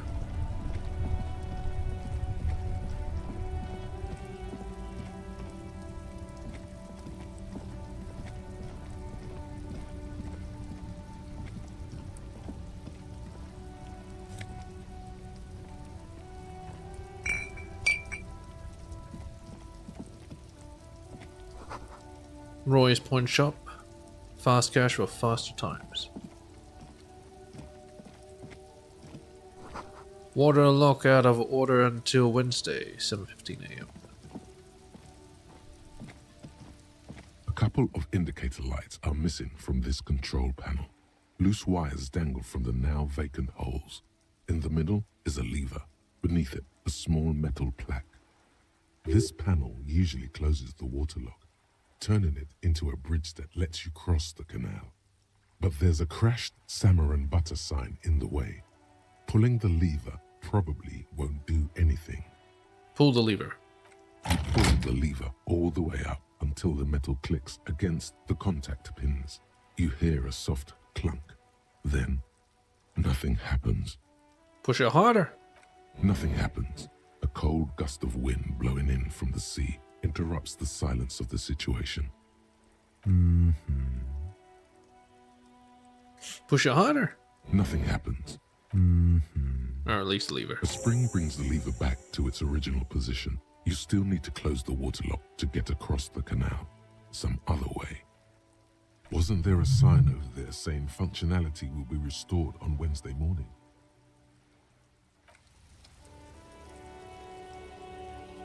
Hey, would you fix it? You sound G'day rich. to you, officers. Man on water lock. A burly man hangs out by the water lock, carving up a generous serving of salami with Salami? an old hunter's knife. His eyes are fixed on a man stranded on the other side of the water lock and on an enormous billboard that has fallen down into the canal between them. First things first, what are you doing here, man on the water lock? Do you know what caused this wreckage? My friend Barry the Butcher is stuck on the other side of the waterlock. I'm keeping him company and eating his salami. It's like... From the corner of your eye, you see a man in a yellow shirt and grey overalls waving at you from across the canal. He seems disappointed about the wreckage on the waterlock and the salami. Very good stuff. Anything I can do for you, officer? The man on the wall log picks the skin off a slice of salami and takes a sizable bite. Can I have some? You know what caused this wreckage? I wasn't here to witness it, but those look like tire tracks on that sign. Weird, huh? Then again, plenty of daredevil drivers in Revachol. Yeah, they ramped off this fucking thing. The words Daredevil Driver sound ominous to you. Too bad it also takes a year and a day to repair anything around here. Especially a waterlock. The rest of the coast is closed off till then. What's with the lever that does nothing? Can I have some of that salami? Sure thing. It is salty, it is savory, it is chewy. The hangover only makes the salami more tasty. Want some too, officer? Turns to the lieutenant. Why not? The lieutenant ponders the offer for a moment, then decides to go for it. He takes a slice of salami from the man and chews on it. Now what's further down the coast? Well, there's the fishing village, an abandoned fish market, a bizarro church. Not much use to the congregation, though. There always seems to be something wrong with it. He thinks for a moment. Yeah, not really much else. Just bombed out ruins. What's with the lever? It's supposed to operate the waterlock, but as noted, it's all junk right now. Disabled because of the blockage. Why is it disabled? Safety measure. Turns out the panel needs a special key to be reactivated. Needs a key, huh? Wouldn't want anyone moving the waterlock with debris still in the channel. It'll be restarted on Wednesday morning. You want to do the honors when the time comes? We'll see. I'm not all that into manual labor. Do I ever? Great! Just drop in on Wednesday if you want to see the waterlock at work. They say the canal crew will be here at 7:15. Cuts a fresh slice from his The salami. coast part of the map is inaccessible until the third day. Right, bye.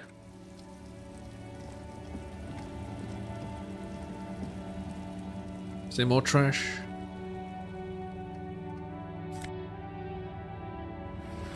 Fingerless gloves.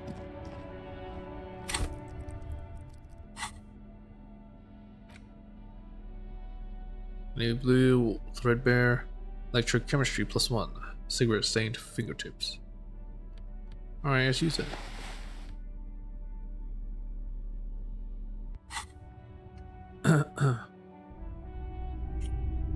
Oh god. Mostly military wear, a few more eccentric fashions thrown in. A typical Martinez streetlight sits among assorted floor and table lamps. Let your gaze run over the streetlight. The light pole has been carefully cut, and the wiring has been redone and attached to a standard indoor plug. The light buzzes faintly, but persistently. This would make quite a statement in your living room. Is that a streetlight? Yes, officer. As you see, it's in perfect working order. Except it's not in the street. His manner is casual, but his speech is careful, measured. He wants you to know that he has nothing to hide. Where'd you get this? It was brought to me to be altered. We are not here to investigate the theft of city property. You have to admit it's rather clever what he's done with it. How much for the streetlight? 700 real. A bargain, I dare say. Are you out of your mind? There's one just like that on every corner. Even taking into account the risk of obtaining the light, that seems a bit steep. 700 sounds about right. I imagine it wasn't easy sawing that off that street lamp. Hey, I don't know where it came from, but it's not every day you get to buy and sell something so extraordinary. There's nothing else you need to know about the light. The boomboxes on the shelf look well-loved and well-traveled. Chipped, dented, they stare at you with the unblinking eyes of their tape reels. Tape reels, nice. Sound that tips your toes to see more. One especially catches your eye. Deep gold and amber plastic with a big old handle on top. A classic boombox that says Stereo 8 approved. This is you. Golden orange. A sunset suite. Oh. Just make sure it works before you buy it. Shopkeep, this Stereo 8 approved machine here. is the Harman Welsh W2, made in Vespa, designed in Seoul. Plays all reel-to-reel formats, 2mm, 8mm, 12mm. It's even got a little radio in there. It'll set you back 12 real.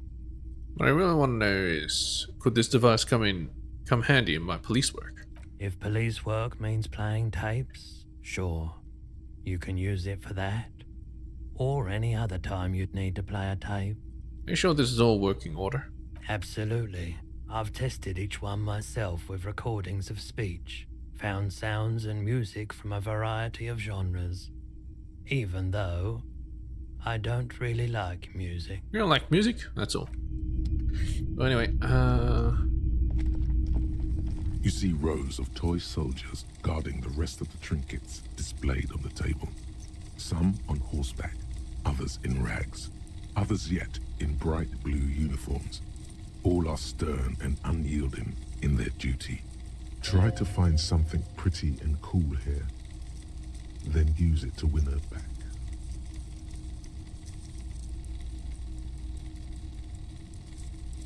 yeah, let's dig it up. Why? What's this? A headless man riding a horse? A headless man wearing futuristic tracksuit trousers that say found. What is this? Show it to the shopkeeper. Oh, that's the headless phone rider. Of course. Who? The headless phone rider. It's an urban legend about a man who rides the streets of Revachol sporting a fawn tracksuit. As you see, he's missing his head. Okay. 50 cents. Bargain price.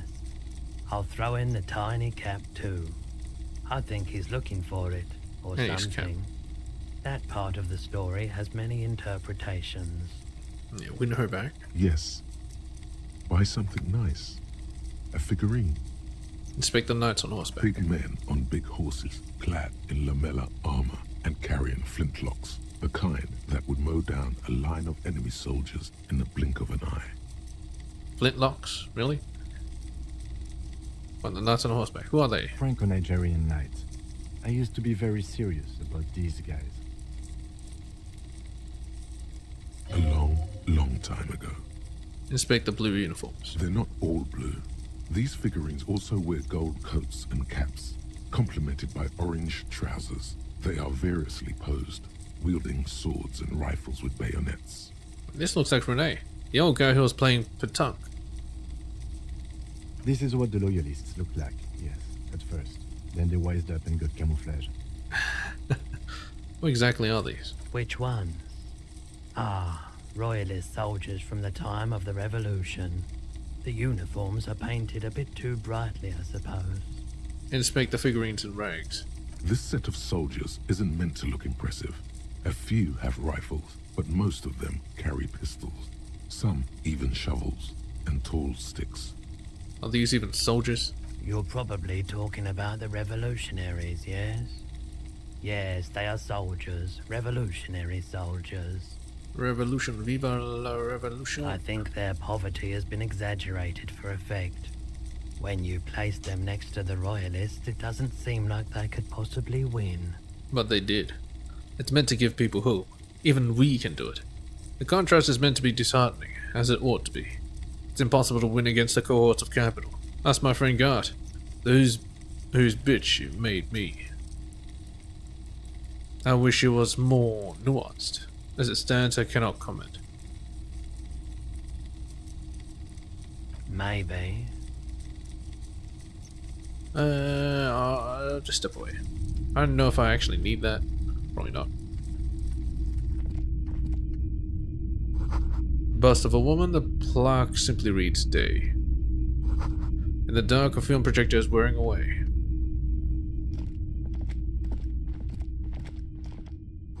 Some kind of machine, an antique cash register.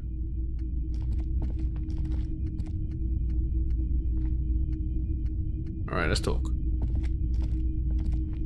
If you don't mind, please put the flashlight away. Some of us have photonic sensitivities. Oh right, sorry about that. No, this is my thing. Keep Yeah. Put the flashlight away, officer. Having it is a privilege, not a right.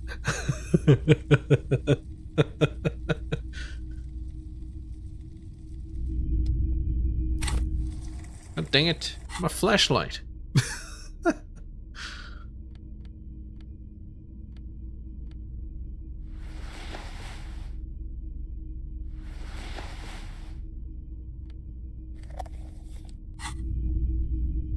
Alright. Where is it? It's not often that I see officers from the RCM in my pawn shop. The man in the counter turns to you slowly. What can I do for you? He asks. His courtesy is not insincere, but he prefers being alone with his projector. There's a just projector? watching the movement of light across the walls of the shop. Sorry, I feel like I'm interrupting you. Shake your head. Shameful how insufficient the police presence in these parts. Now that the RCM is here, tell me, have you had any trouble lately?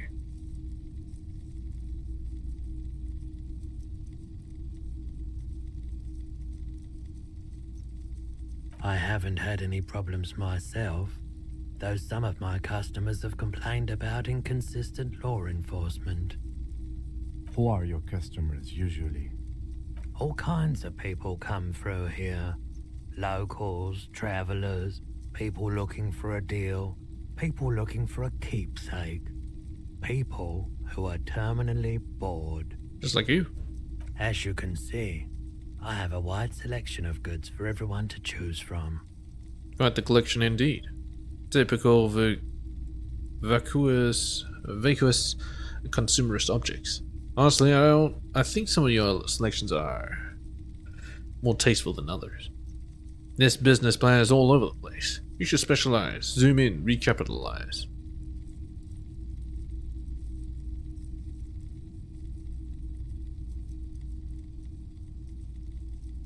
It keeps me entertained. Unimpressed by with your snobbery. Entertained? He might be high. If he is, on what? Is Roy high, and if yes, what is he on? Let's see. Okay, he definitely is high. Whatever it is, you've probably done it, and many other things besides. But you can't cut through the jumble of sensations to get to the answer. A guarded man like him wouldn't tell you if you asked out loud. Alright, that's something I like to sell. Let me have a look.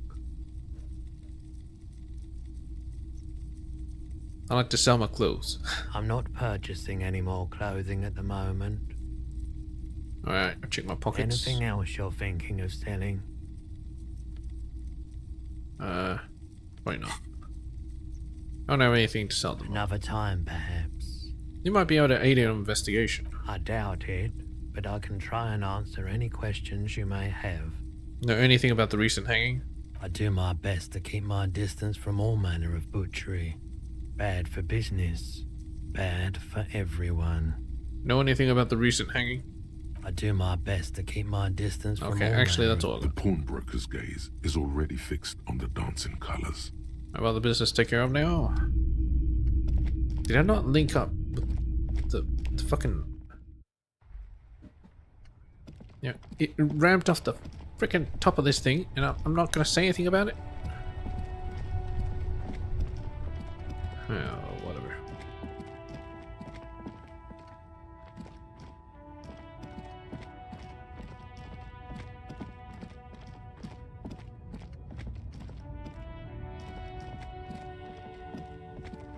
Oh, right. I can actually, put my flashlight back on.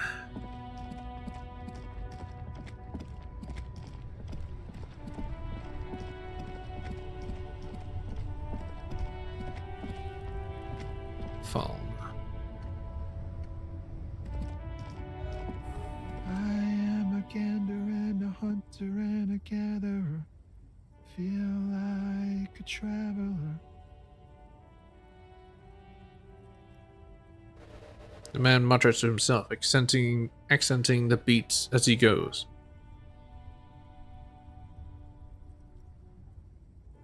A simple little cadence, He seems to be making it up as he goes.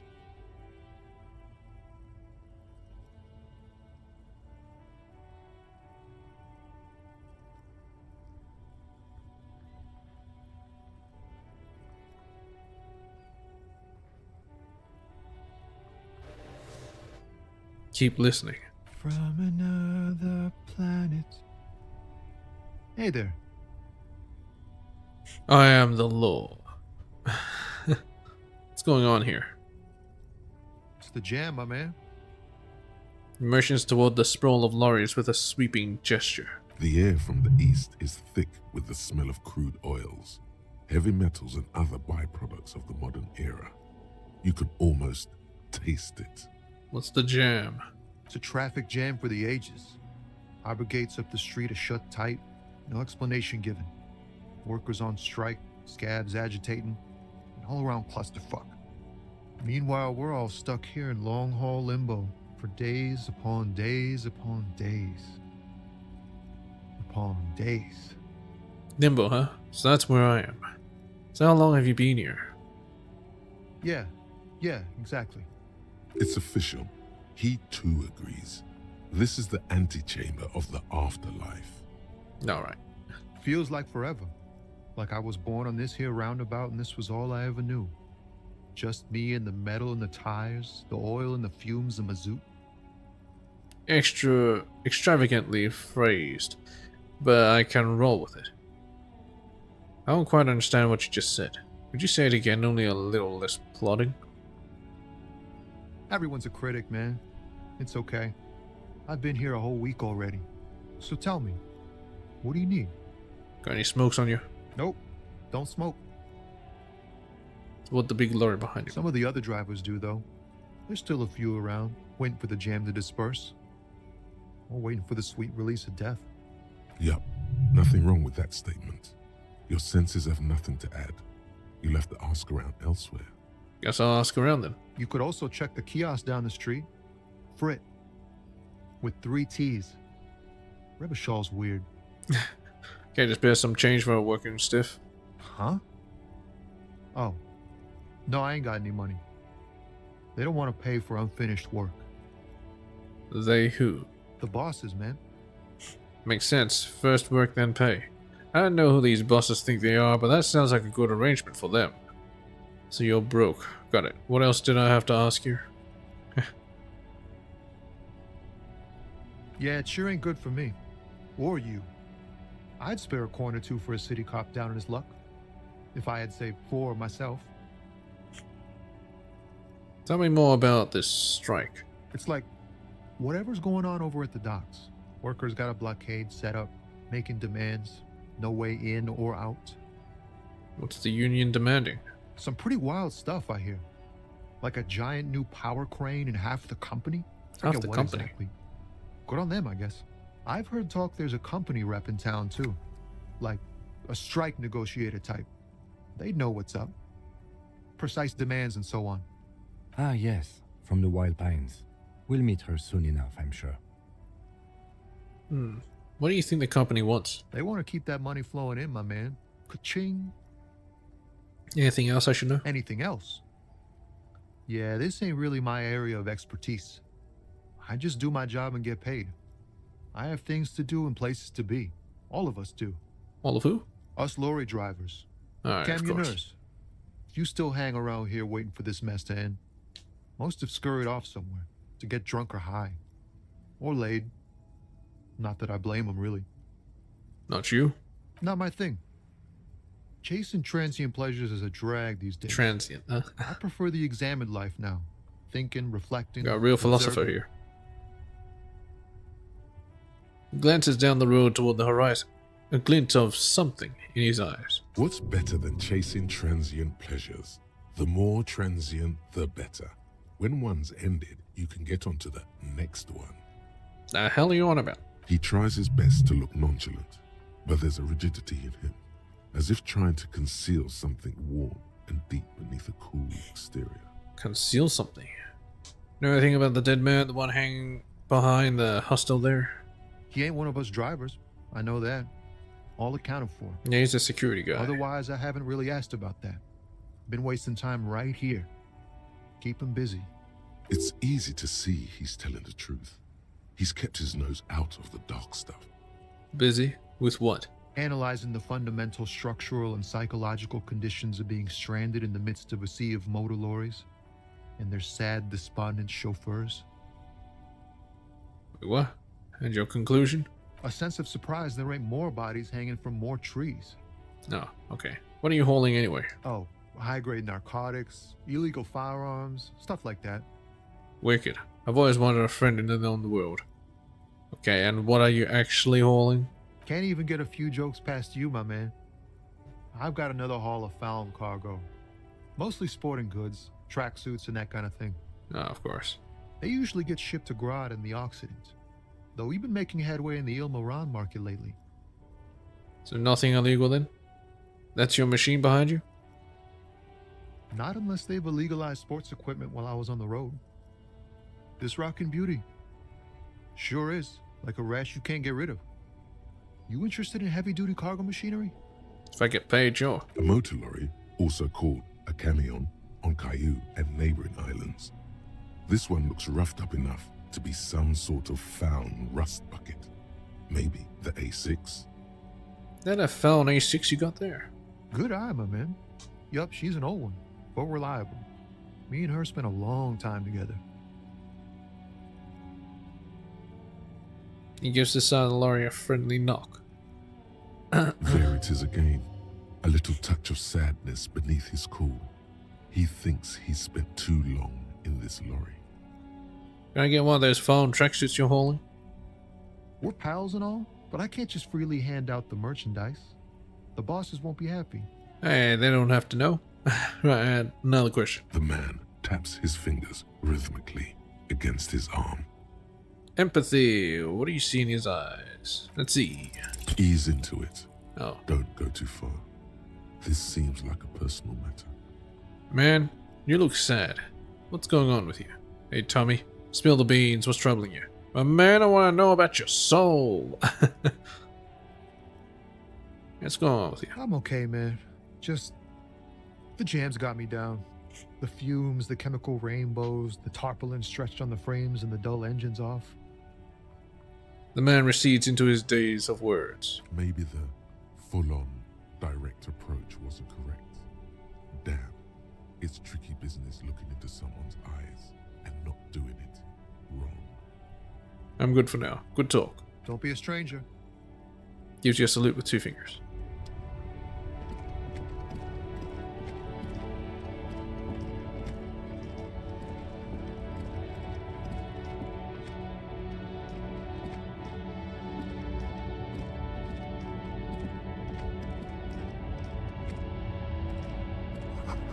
A bold slogan, Humanox, covers the truck. An old monument stands in the middle of the traffic island, pointing toward the sea. It looks as if it's being reassembled piece by piece, secured and mounted in the air with the aid of numerous ropes and rods. Who is this? A silver plaque on the statue's pedestal reads, Philip III. I am Philip III, the Squanderer, the greatest of the Philippian kings of Revachol, son of Philip II, the opulent, father of Philip IV, the insane. As you look up, you notice something about the statue. There are some odd indentations on the king's chest piece. What did this king do? What did he do? You have no idea what you did a week ago. How would you know what this guy did many centuries ago? High above you, the king stands triumphantly oblivious to your memory trouble. What indentations? What do I see? Something with great kinetic energy seems to have impacted the cuirass, around where the heart is. A bullet? Lieutenant, has someone shot the king? Point to the indentation. Okay, I can't see it, but I take your word for it. What do you think? Well, Martinez is riddled with bullet holes. This place saw a lot of action during the revolution. But the statue is recently renovated, so maybe a joke? Target practice or a political statement? Yes, a practical joke. Target practice. Political. It's a king and he's shot. Above. Maybe it's connected to the murder.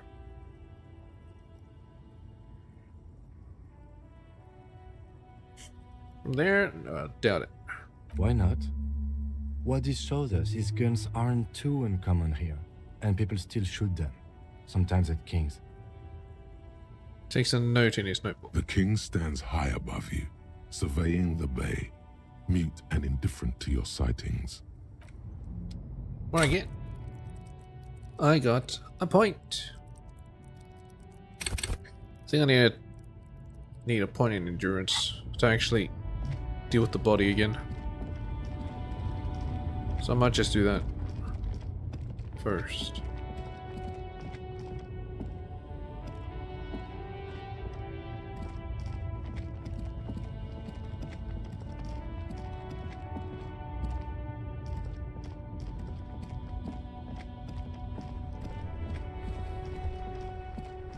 I need to interact with the body. Alright, let's put back on these gloves.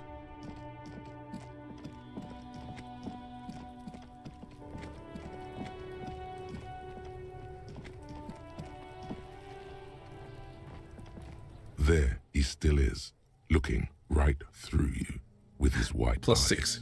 The body below is entirely dedicated to that ha ha ha. Again, the corpse laughs at you, pus dripping from its mouth. You will never be able to hold it in. It's always too much. Every time it happens, it gets worse and worse. There's nothing more to throw up now. All that's left is crying and convulsing dryly at the same time. Failed again. Even though I got my shit compressed, how is it possible? I'm at a loss as well. I could swear your shit was together, detective. Sometimes even that is not enough. Life is unfair. What do I do now? Officer, you just need to be stronger. Learn to keep it in long enough for us to work. There's nothing else to do. You can open this white check again by going to your character sheet and spending a skill point to upgrade your endurance. Gain new skill point. Maybe it's okay if you don't make it today. The dead man isn't going anywhere, and there's always other things to do. Alright.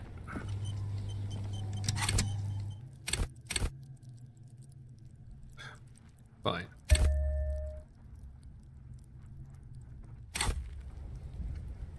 Let's do it. There he still is, looking right 92%, let's do this. With it. As you breathe in, the odor comes over you. It's a smell of the mind telling you to run, and your stomach to wring itself empty. With your hands at your sides and your eyes squinting, you stand in it.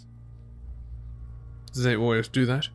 They do after 7 days, yes. We are deep in decomposition here. Step closer. The man before you is naked, but for a pair of underpants and enamel boots. His skin is greenish, marbled with decaying veins, and blotched by lividity. A fading web of tattoos covers his chest and shoulders. The cargo belt used to fasten him to the branch above appears industrial in strength. Inspect the boots. The material appears to be ceramic. Its clean white stands in stark contrast to the decaying flesh above the knee. The man wore thick polymer socks, probably for padding. A fine array of interlocking plates covers them. Delicate and fragile, they feel alien to the world around you, out of place somehow. These are clearly not boots. They're armor, possibly part of a larger set. Makes sense. Well, where's the rest of the armor? These aren't just boots, are they? This is the armor he was stripped of. Indeed. Technically speaking, these are sabatons, not boots. What kind of armor is this, exactly? Ceramic plate. Zirconium dioxide, most likely. This is where the make would be. Where? Under the heel. Fair weather. Fair weather model T500 VE. I'm guessing that's vitreous enamel. This is advanced stuff. Where's the rest of it? Scavenged by the locals? piece by piece. He's been out here for 7 days. It would be odd if they didn't. We should keep a lookout for these species. The armor could yield information.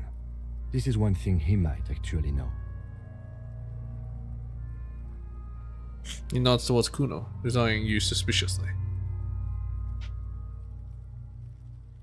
Maybe he was just wearing these boots and there is no rest of the armor. No, I think he had something precious underneath the clothes. They had to remove the jeans and shirt we found to get to it. And this kind of armor is often worn under fabrics. Under fabrics? Huh. Have they told him to strip before they hung him, to demean him? He could have been walking around naked just like this for all we know. They usually hang them completely naked for that. La puta madre, the Mazda, the Besmertes and the like. This one still has his underpants. Fucking talking about underpants. The material looks out of place here. It is. It's expensive. Lieutenant draws a line on the condensation on the ceramic with his index finger. We've requested similar material for our tactical units for years now.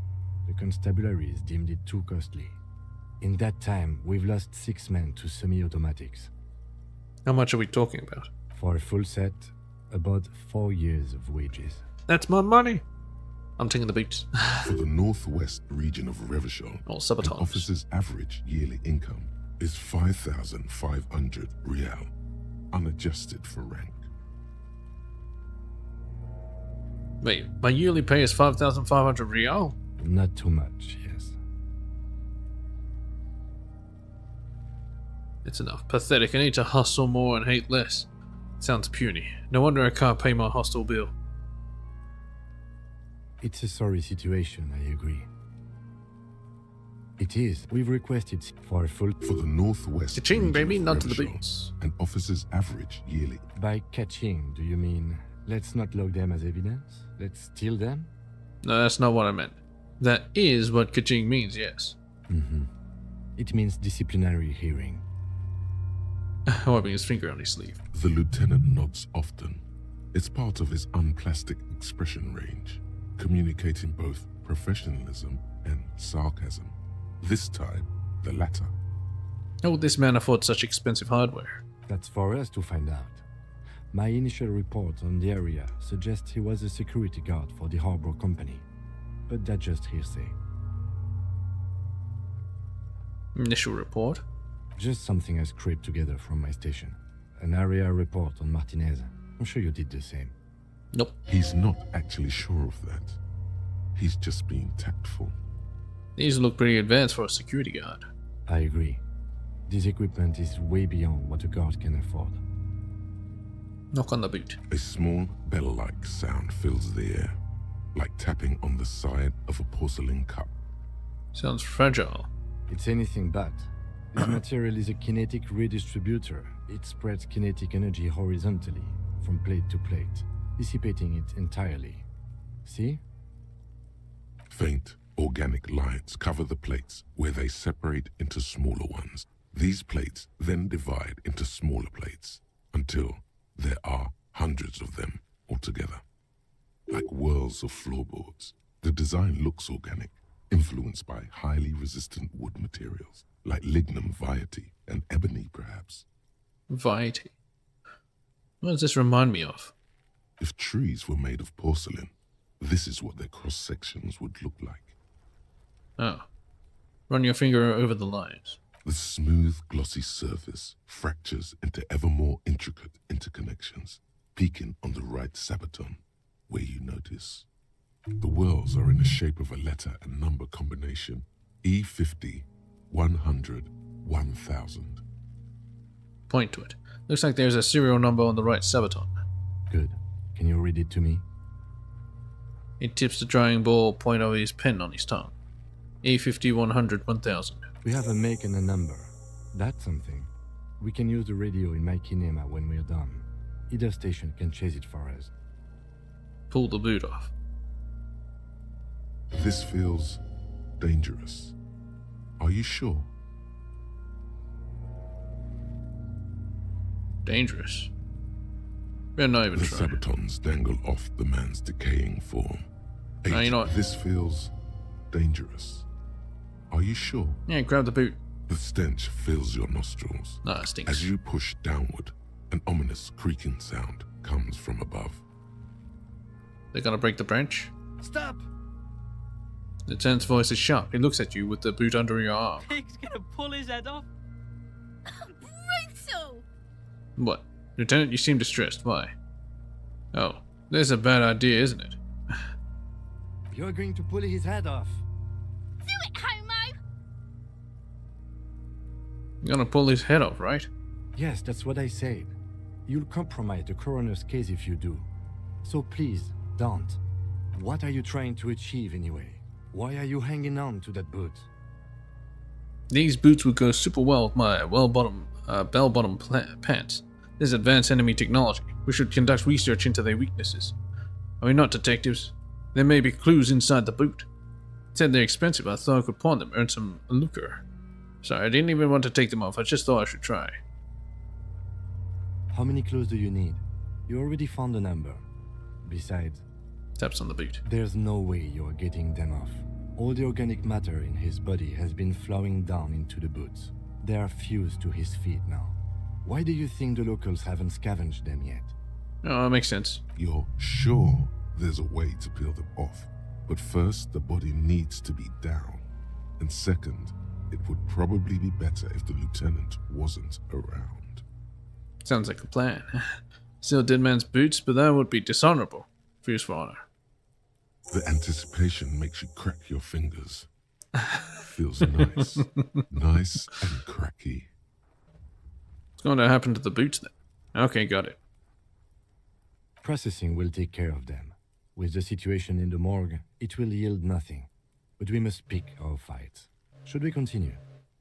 Back off and look The at the corpse. cadaver slowly twists on the cargo belt, his torso covered in tattoos, and extremities blotched pink and blue.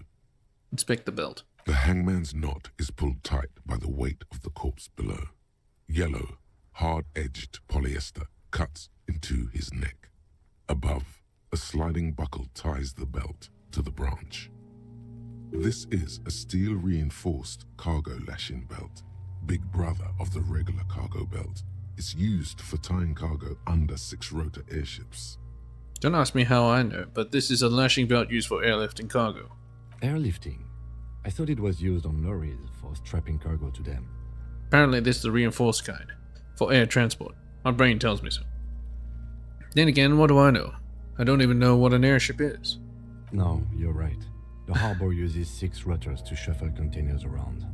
They use whatever was on hand here, without paying attention to not incriminating themselves. I'm assuming dock workers from the harbor did it. They sure wanted him to stay up there. The rope is reinforced with steel wiring. How'd they even get him up there? Back over and look at the corpse. I'm still approaching this as a lynching, yes. Motivated by the ongoing strike. You? No, you feel like it was something else. But what? Makes sense. Believably mundane. Feel like it was something else. Don't ask me. I'm just lumbering from one moment to the next.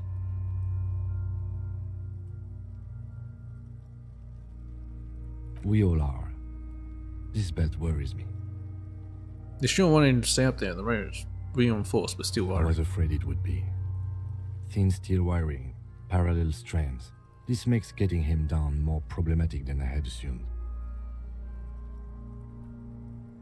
How'd they even get him up there? A noose is one of those things that's easier to use one way around. He points to the buckle tying the belt to the branch above. Did they climb up using a kid's ladder? Point to the one inside the tree. That ladder can't carry a grown man.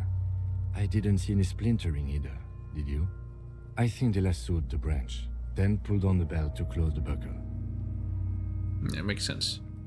Back off and look at the corpse. The cadaver hangs from the cargo belt, limbs limp and torso covered in Inspect the tattoos. tattoos.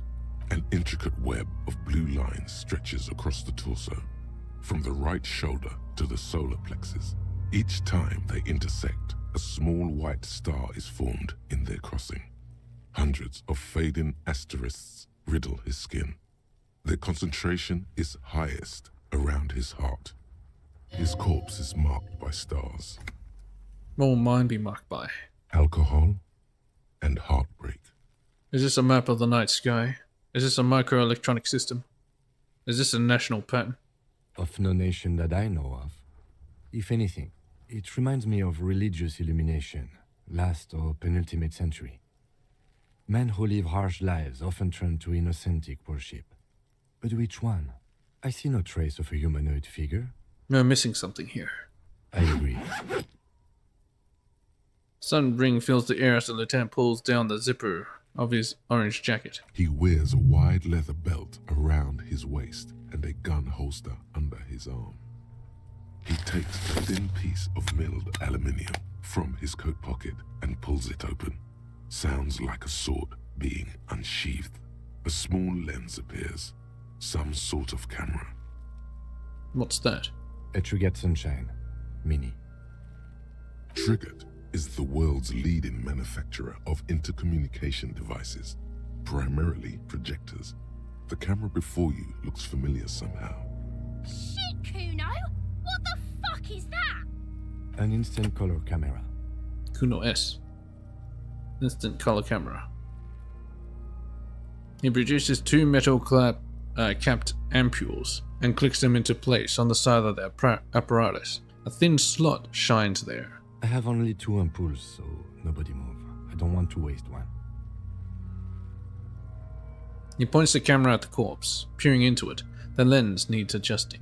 Then, A sound, a shrill flash, followed by the breaking of a small ampoule of glass. You see streams of color pour onto the thick, glossy piece of paper, rolling out.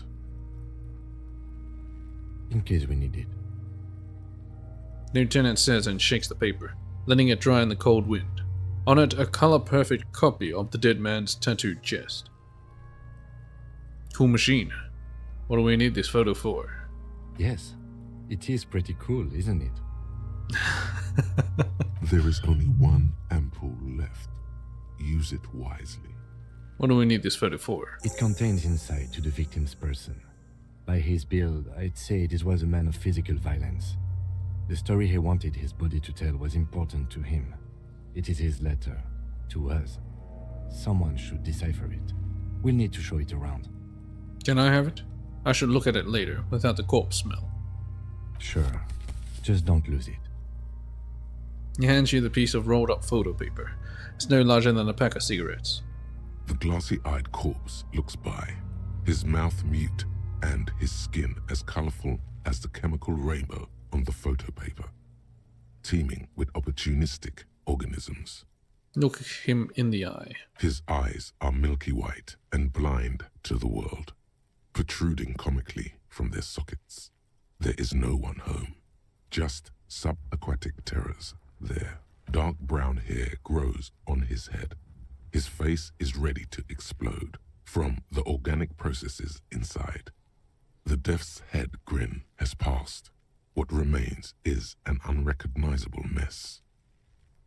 Tell me, who are you, dead man? I'm gone. Where have you gone? Into the wild pale yonder. Where is that? In the past. Way out in the west. Can I talk to dead people? I can see you're gone, but who are you? I'm a joke. Look at me. There's nothing funny about you. You are now, but who were you when you were alive? A killer. A motherfucker. And a killer. I have another question for you. Go ahead, Cobbo. What is happening? What do you mean? I'm talking to you. It's the power of your Black frothy liquid starts bubbling on his lips. imagination. Go ahead. Ask me more questions. You fucking love questions. Why do I love questions so much? Because you're a copperoonie. Look at all of them go. Do you want more questions? Give me a comical amount of questions. Coming right up, Copper Rooney. This is getting upbeat now. Is my name Rooney? Fuck no. You're no Rooney. I do strike myself as a Rooney. Rooney is obviously not who I am. Between you and me, your name is probably Harry. Yeah, it is Harry. I feel like I've been getting a lot of Harry lately. Could I really be Harry? No, it can't be Harry. I refuse. You might be onto something there. Why do I feel like I've forgotten something terrible? Because you have. Who killed you? Love did me in, Brother Copo. It was love all along. Can you ask me a question? Sure, Lobo. I can ask you a question. Why are you doing this? Because it's my job. What? Looking at my face, motionless. Looking into my eyes. Standing here. Why are you investigating my murder? Don't have anything else to do. This case is all I have. Because he told me to. Not toward Kim. Maybe this will lead to something. Something indescribable, unforeseen, miraculous. The clown lips of the corpse appear to smile. The face rotates before you slowly. Something is on its way. Something hidden. It's coming. A miracle from the northwest, and it's almost here. You can feel it in the air, on your hands. The cold spring air smoothing them over. I hate you. You stink and you're boring. Do I remind you of someone? A child born with Muller's disease, harlequinism, grown up miraculously. Deep-sea creature. A baby affected with harlequinism. You don't remind me of anyone. A baby affected with harlequinism. You sure wriggled out of that one? Coppellini. Enough. Come back later, Coppo. Amuse yourself with my frank manners and my memento mori features. If possible, also see me in your dreams. So how do we get him down? Now, Squint, take a step back. As you narrow your eyes, the monster before you blurs into a violent mess of green and pink. Only the lower extremities are pink with a dash of blue. His fatted hands, thighs, and his neck, just above the noose. The rest of the corpse appears dark green in the cold spring air. Squinting Kim, what am I doing? Why am I doing it? How should I know why you are squinting, officer?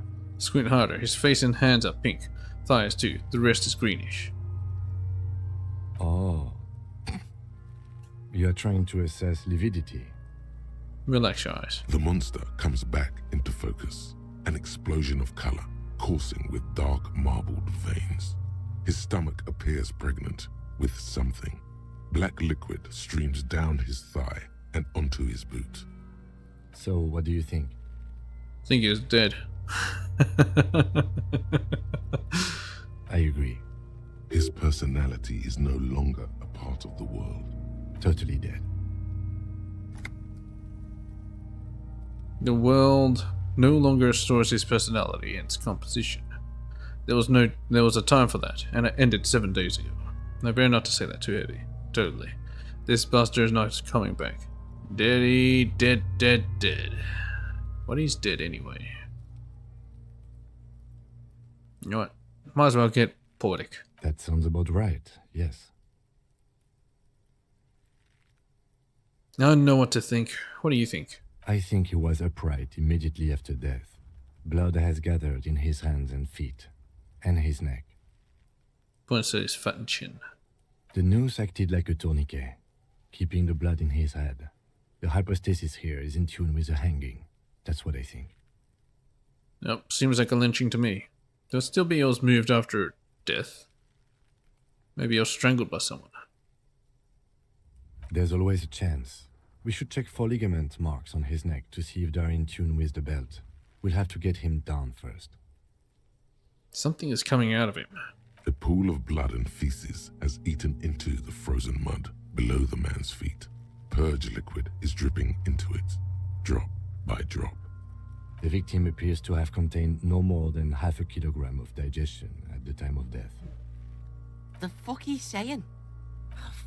Talking about shit. We got lucky. Maybe he went to the toilet sometime out before death. God damn, you're right, I'm a faggot. Malicious laughter erupts in the yard. Sounds like seagulls. Big said he's a... The lieutenant's face is made of stone. He's beaten up. See the bruises? I do. Most of them are post-mortem. Maybe even all of them. The delinquents have made our jobs harder with their little sport. Stop talking in riddles, coin slot. He means you fucked him up good, Kuno. Fucked him up brutal like. Back off and catch your breath. But there is no breath to catch. Only the cadaver filling the air and your nostrils. He slowly rotates before you, decomposing. So how do we get him down? Are you sure we finished the preliminary examination of the cadaver? We might miss some of these things once he's down.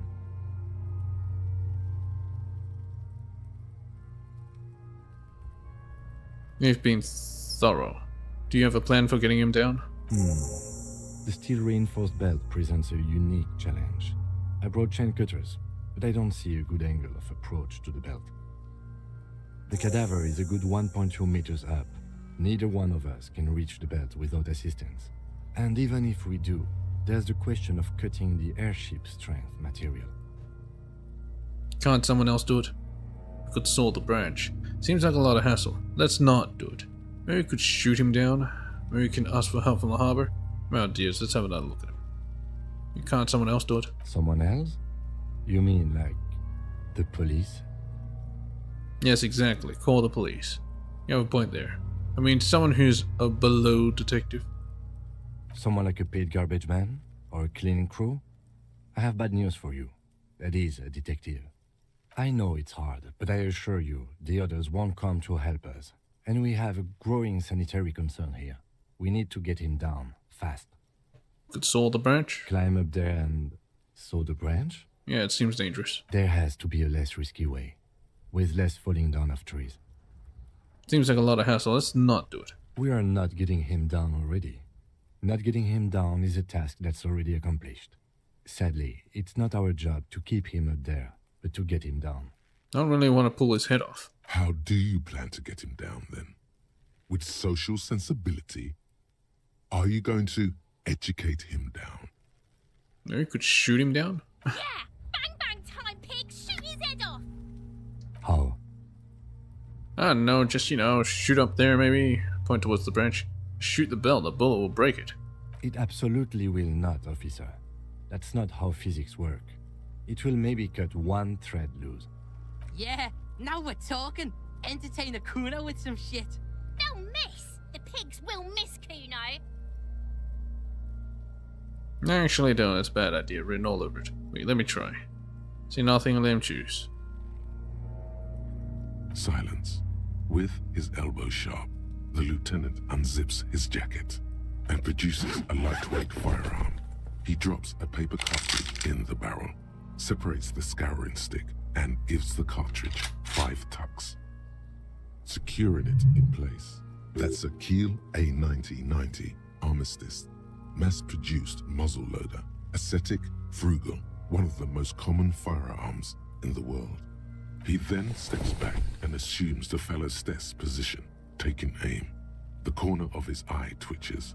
His finger is on the trigger. Easy does it, partner. See nothing. Shoot that motherfucker down. He's gonna fucking miss! The kid's voice is drowned in a shrill blast that echoes off the walls of the surrounding tenements. A cloud of smoke slowly parts in the air as the lieutenant steps back and says to himself, He missed. God damn it. He feels bad about it. About his eyes mostly. Just having bad eyesight. Probably from a young age. Whatever you do, do not console him. I'm gonna console him. Idiot! Mookabat asshole! Kuno could have hit it easy, but then Kuno's not fucking handicapped, is he?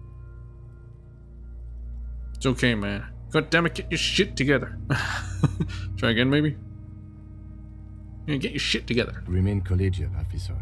It was an honest mistake, and I will not repeat it. It's okay, man. Kuno's sorry too. Kuno feels sorry for the Beano Clad. The lieutenant doesn't say a word, just looks at the gun in his hand. Try again, maybe? No, we are lucky as it is. We didn't break anything, and the victim remains uncompromised. He looks around and the windows overlooking the courtyard. Any more mistakes could put us in an unfortunate position with the locals. We have eyes on us. I didn't do us any favors with that. What now? I have to say, it's beginning to look unlikely we can get him down without assistance. I'm trying to shoot him down myself. It's bad as it is, us shooting firearms like punks here. Go ahead, I'm not stopping you. Just don't hit the victim. I'm gonna need your gun for this. They only have one gun! Yes. Oops. Oh yeah, what happened to my gun? This is the sorriest pair of pigs Kuno's ever seen. Officer, why do we only have one gun? Remember when I told you I didn't have my badge or uniform with me when I woke up? I didn't have my gun either. I think someone has stolen it from me. Stolen my gun. Gun is stolen. That is even more unfortunate than the badge. You need to contact your station about it as soon as possible. Try not to lose this one, please. Take the gun. Take it, you fucking banana poika! Take it and shoot yourself in the mouth! Feel the weight first. The cold piece of bakelite and gunmetal is surprisingly light. Your fingers fit right through the guard, instinctively resting on the trigger. The fuck are you waiting for, Kuno? Tell him to shoot himself in the mouth! Point the gun at the belt. The buckle comes into focus in your sights. You stand with your feet planted firmly in the ground and your left hand supporting your gun arm. With those mittens? Those gardening gloves? Why don't you just shoot yourself in your mouth? At least you won't miss. Say shut up. Or what? You gonna fuck me? You wanna fuck me, pig? Is that what this is about? What? Close your left eye first. Your field of view narrows. The branch slowly moves, becoming entirely two-dimensional. The metal buckle glimmers, catching the noon light as the corpse slowly rotates. Look, he's crying. You gonna cry now, fucking faggoty? Point the gun at Kunose. Kuno-S. Do it! Set me free! You feel as though it would be dangerous to set this creature free to roam about the cosmos. Don't. Do it! Fuck you, little shit. Put it right here, Mulka! Right here! Point the gun at the belt. Intense shit, copper. Fucker waved his gun! It wasn't intense, it was pathetic! Responded to provocation.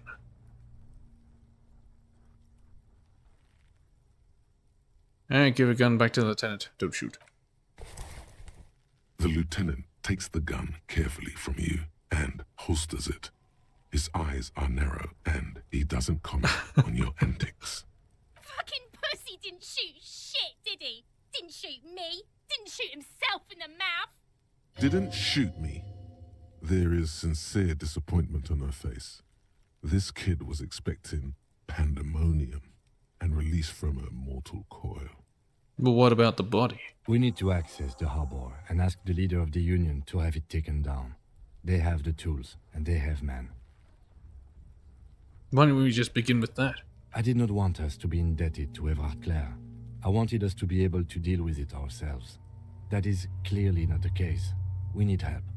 You need to suck my dick! Why the fuck am I still alive? Who's Everard Clare? The leader of the Union. A dangerous and corrupt man. One you don't want to be indebted to. Okay. Well then fuck. The man before you is naked, but for a pair of underpants and white boots. His skin is... The man before you is naked. The material delicate. These are clearly not boots. Indeed, ceramic under the heel. Fair weather. It's anything Faint like whirls of floorboard. I am so disappointed. The cadaver slowly twists. Want to pull him off. Oh well.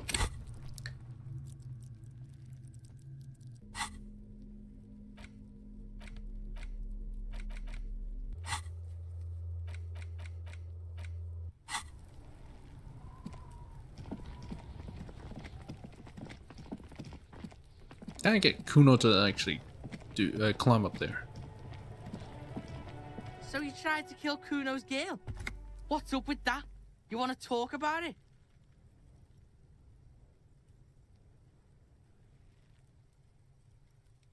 I think we all moved past that by now, Kuno. Not all of us. Acts like that stick with you for a while. No one's moving anywhere. Do this shit again, and Kuno's gonna climb in your room at night with a knife. Kuno knows where you sleep. The pig who fucked his window up. I'm gonna climb in through that balcony. Put the fucking knife in you. Yeah. I've been in your room. But you and Kuno are good for now. Pals. Shoot that shit at Kuno.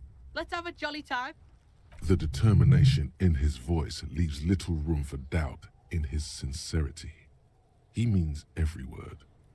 Needs to be taken seriously. You don't threaten me. One word out of you, pig shite, and you're locked out of the Kuno experience forever. You hear me? You hear the Kuno? Alright. And you're back in business with the Kuno. Now what is it? I want to discuss the body with you again, Kuno. The fuck about it? Where's the rest of his armor? Kuno doesn't give a shit about the armor. How come? Kuno's fuck gimp's got one big thing wrong with him. He's a fucking mutant. Mutant? Look at him. Fucking growth hormone shit. He's a giant. The armor's too big for any man. Kuno doesn't give a shit about that freak armor. Kuno threw that shit away. What do you mean you threw it away? Kuno tried to get the helmet on. It was too big. Kuno kicked that shit in the sea, rugby style. That shit means nothing to Kuno. Threw it in the sea? Yeah, that shit means nothing to Kuno. Kuno doesn't give a shit about material shit. Kuno's a fucking monk. Okay. You wanna fuck on someone about that armor? Go fuck the mustached union fuck. The jolly troubadour shit at the gate. Troubadour? Yeah, cock and boot. You know that jolly union cow fucker? Came around talking about cows or some shit. Came around pretending like he cares about cows. Cows? So yeah, he's the one you want to talk to. He's fucking crazy about that armor shit. Coming here pretending like he likes cows. Trying to catch a peep at Kuno's armor. Go to the gate. Ask him yourself. Yes, this troubadour has it. You can feel it. There are contusions all over his body. Did you do that? Fuck are you talking about? What is this contusion shit? He grabs his head like it's suddenly hurting. He says you're stupid, Kuno. They want to make you stupid again. A contusion is a bruise. I'm talking about the marks your stones left on the corpse. Yes, that's what I'm saying. You're stupid. I hate words too. Words are fucking shit. Make you stupid. Kuno's got his own words now. Kuno words. Fuck you. He says you... Oh, did Kuno make your shit sniffing harder? Obstruction of shit sniffing. This is Kuno's kingdom. Kuno fucking rules here. You hear the lieutenant hum. Alright. You're testing Kuno. Get lost. You kids also didn't come to his pig, playground? This is where Kuno plays with his little wooden choo-choo. Fuck do you want with it? There's a stack of Eternite back there.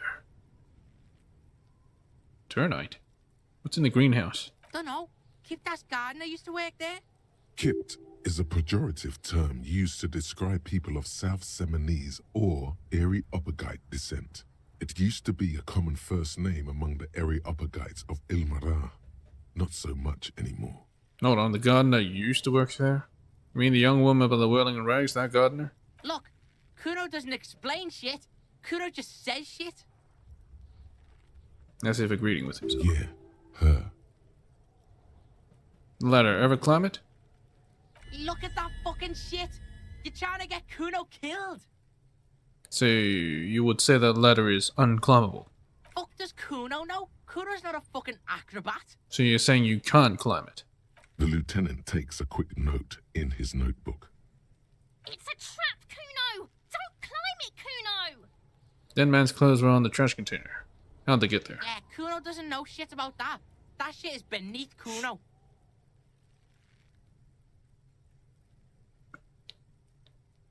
Alright. Shoot that shit at Kuno, dumpster diver. Stuck a termite back there. That's just some shit roofing gimps left behind. Lazy dinks. There it is. That strange feeling again. As if there was more than meets the eye about that pile of roofing material. Maybe I should have gone something in line with Inland Empire. Hunches and feelings. This sounds sick. You can't hide it. I see without vision, without my inner eye. You say... So you say, but I saw past the veil. Yes, yes. Some gimps shit... some shit's gimps left behind. Were those gimps? Sunny ratio, left-handed. Don't have a single normal thing to say. We are way beyond normal already. We are in the Star Chamber. Kim, I think I'm already in the Star Chamber. Better not to bother Lieutenant with this. My Star Chamber wouldn't understand. Huh? I have no idea what you just said. Oh well. Are you having a seizure in Kuno's yard now? See without vision, with my inner eye. Left-handed. The fuck are you talking about? Kuno doesn't know what handed gimps they were. Trying to get you to talk gimp, Kuno. Don't talk. So you say, but I saw past the veil. The fucking well. The fuck are you talking about? Ask me a normal question, pig. They're trying to make you feel stupid, Kuno. You glance again at the roofing material in front of the shack. Yes, you should go back there. I might have questions later. For now, let's talk about something else. Yeah, whatever. Kuno doesn't give a shit. Okay, I'm off. Kuno doesn't fucking care. Mazovian Socioeconomics. 0.000% of communism has been built. Evil child-murdering billionaires still rule the world with a shit-eating grin. All he has managed to do is make himself sad. He is starting to suspect Krasmazov fucked him over, personally, with his socio-economic theory. It has, however, made him into a very smart boy with something like a university degree in truth. Instead of building communism, he now builds a precise model of this grotesque, duplicitous world. Okay. Left-wing dialogue options give +4 XP. But I get -1 to visual calculus and authority. XP is nice. I suppose that's pretty good.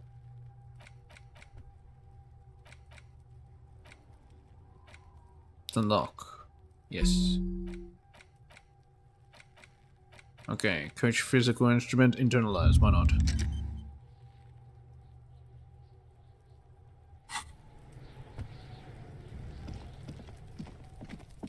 Alright, let's take a look at it.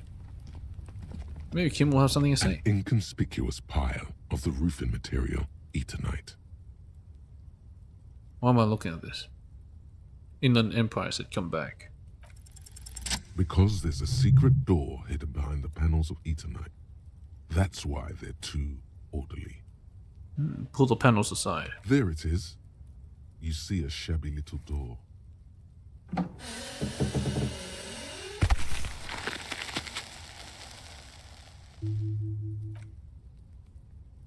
What is this then? A tool shed? Let's investigate.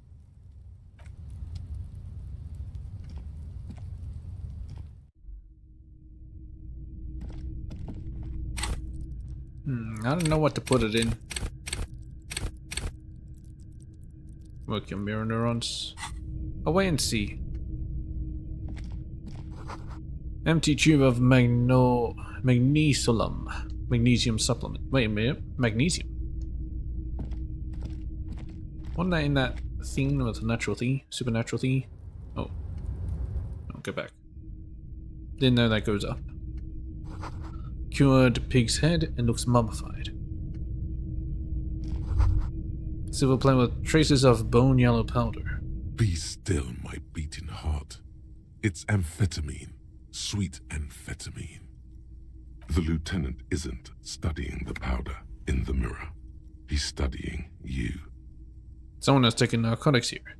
Perhaps the police should interfere. I wasn't thinking about taking it, I swear. I was thinking about justice. I've heard amphetamines make you a really good detective. Are you a really good detective? No, I'm just a regular detective, thank you very much. Someone has taken narcotics here. Perhaps not. This is below our pay grade, detective. However, see that ladder there? It's probably another way into the industrial harbor, no? A secret path the local kids use. Person says, get out of the way or get fucked up. Oh, money. Oh, I have $1 now. What are you doing, Kim? Anyway, let's talk. Yes? Tell me about the case again. What do you want to know? Now that we've inspected the scene, I want to know more about this pissing competition you mentioned. What's there to say? It's just stupidity. What kind of stupidity? The cop kind. Our precincts can't decide if Martinez is part of Jamrock or the industrial harbor. Yours or mine, as if we somehow own parts of the city. Typical street gang mentality. So we've let the union make a mockery of law enforcement here. And now it's come to its natural conclusion. Ah, so this is a struggle over who runs Martinez. Well, sort of. It's less a matter of who gets to police Martinez than who has to. It's an orphan district, in other words. No. They don't want to police it. I think the dispatch desk just told both our stations about the hanging. There was quite the brouhaha at the 57th, I can tell you that. Time to settle it, they said. Cop off. But I assure you, I am not their finest or toughest with 102 cases solved.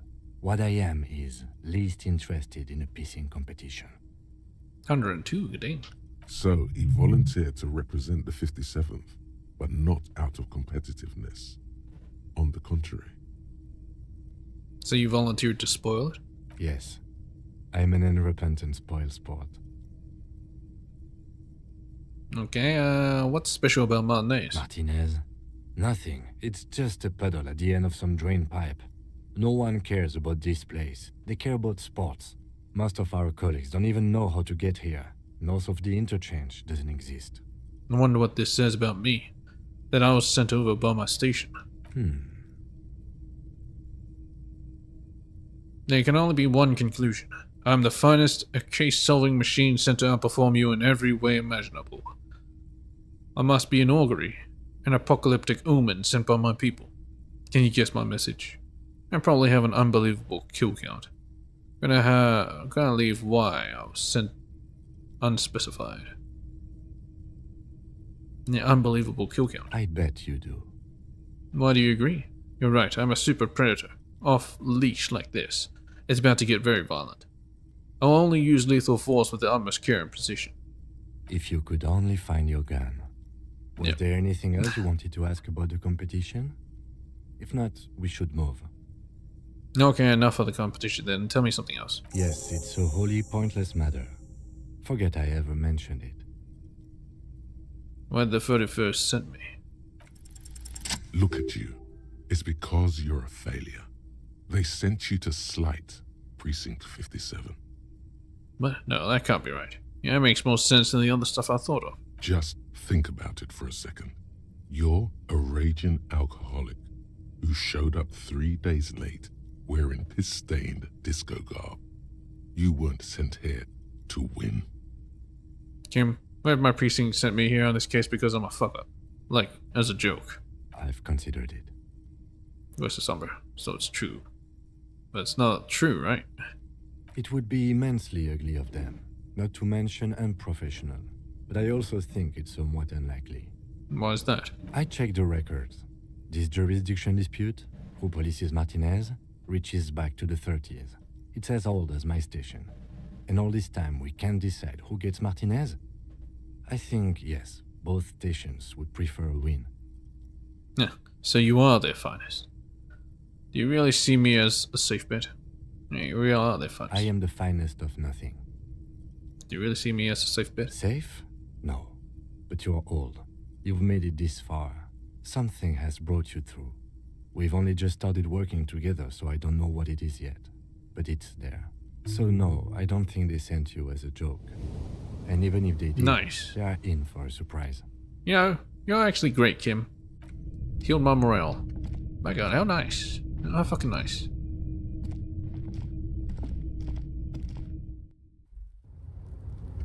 Alright. What can I do up here? I don't know.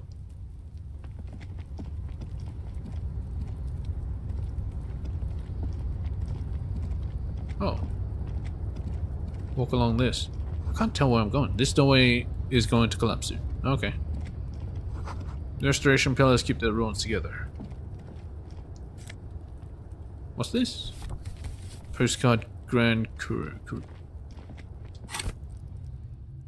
Grand. What? Shit. This postcard depicts an ill-advised residential area overlooking the Jamrock Quarter. 13-story buildings line the hillside like sarcophagi. An ominous fog already rising from behind. These are the last boom years. In 39, the project fails catastrophically, leaving behind an opiate and hepatitis B infested slum. Oh, how nice. Money. Oh, nice.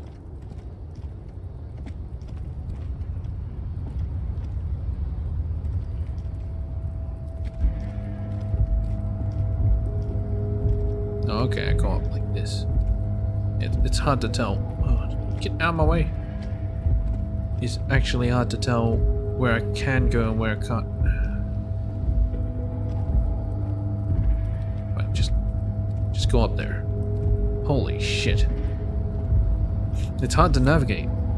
My god. It's actually very fucking difficult. Oh my god, I'm finding all the money.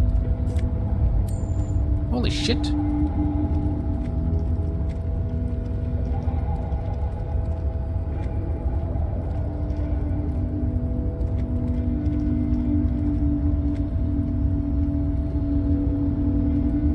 So I can't reach those places. Looks like someone left his tarpaulin cloak hanging on the railing here. When the wind ruffles the cloak, you can most definitely see a white rectangle on its back. Is that my coat? Son of a gun, it's a cop's cloak. Cloak does not concern me at the moment. Yes, it's probably yours. It bears the RCM insignia, and you have a habit of being careless with your equipment. He judges the draw. You could probably make the jump. You look like you've done some track and field in your day. Look around. The wind is aggressive up here. The lieutenant looks at the enormous crane towering in the distance Good day. over the container yard.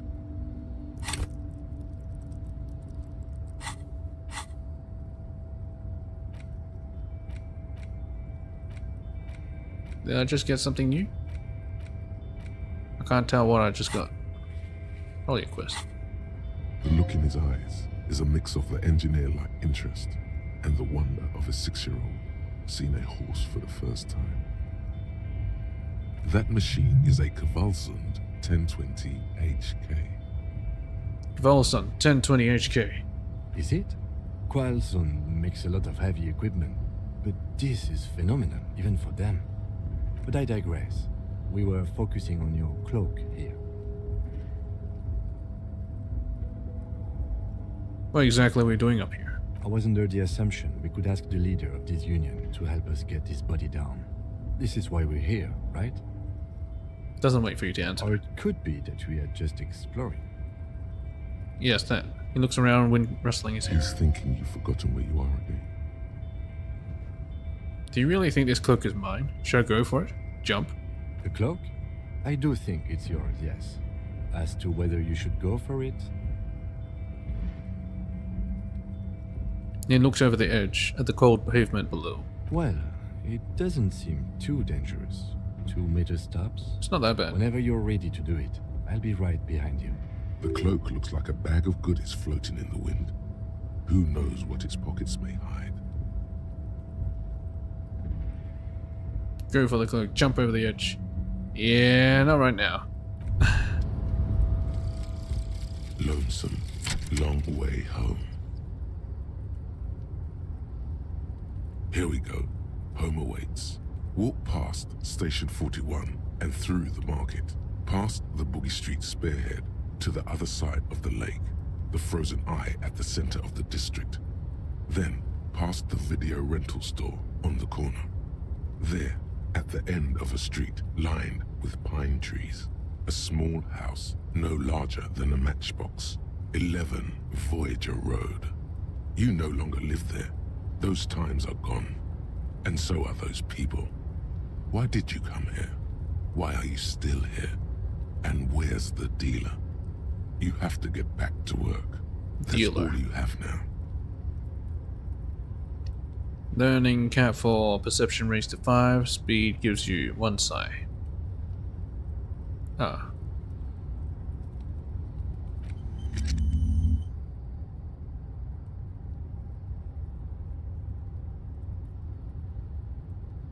Bonuses from thoughts. I should get rid of this shit compression.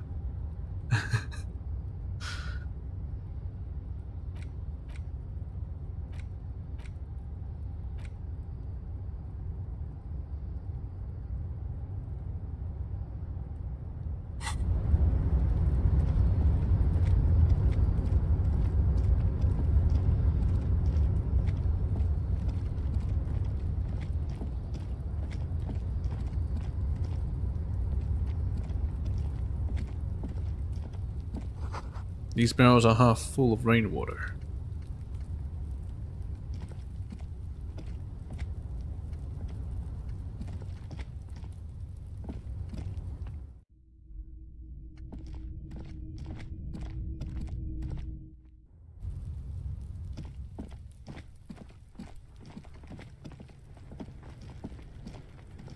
Fuck does Kuno care?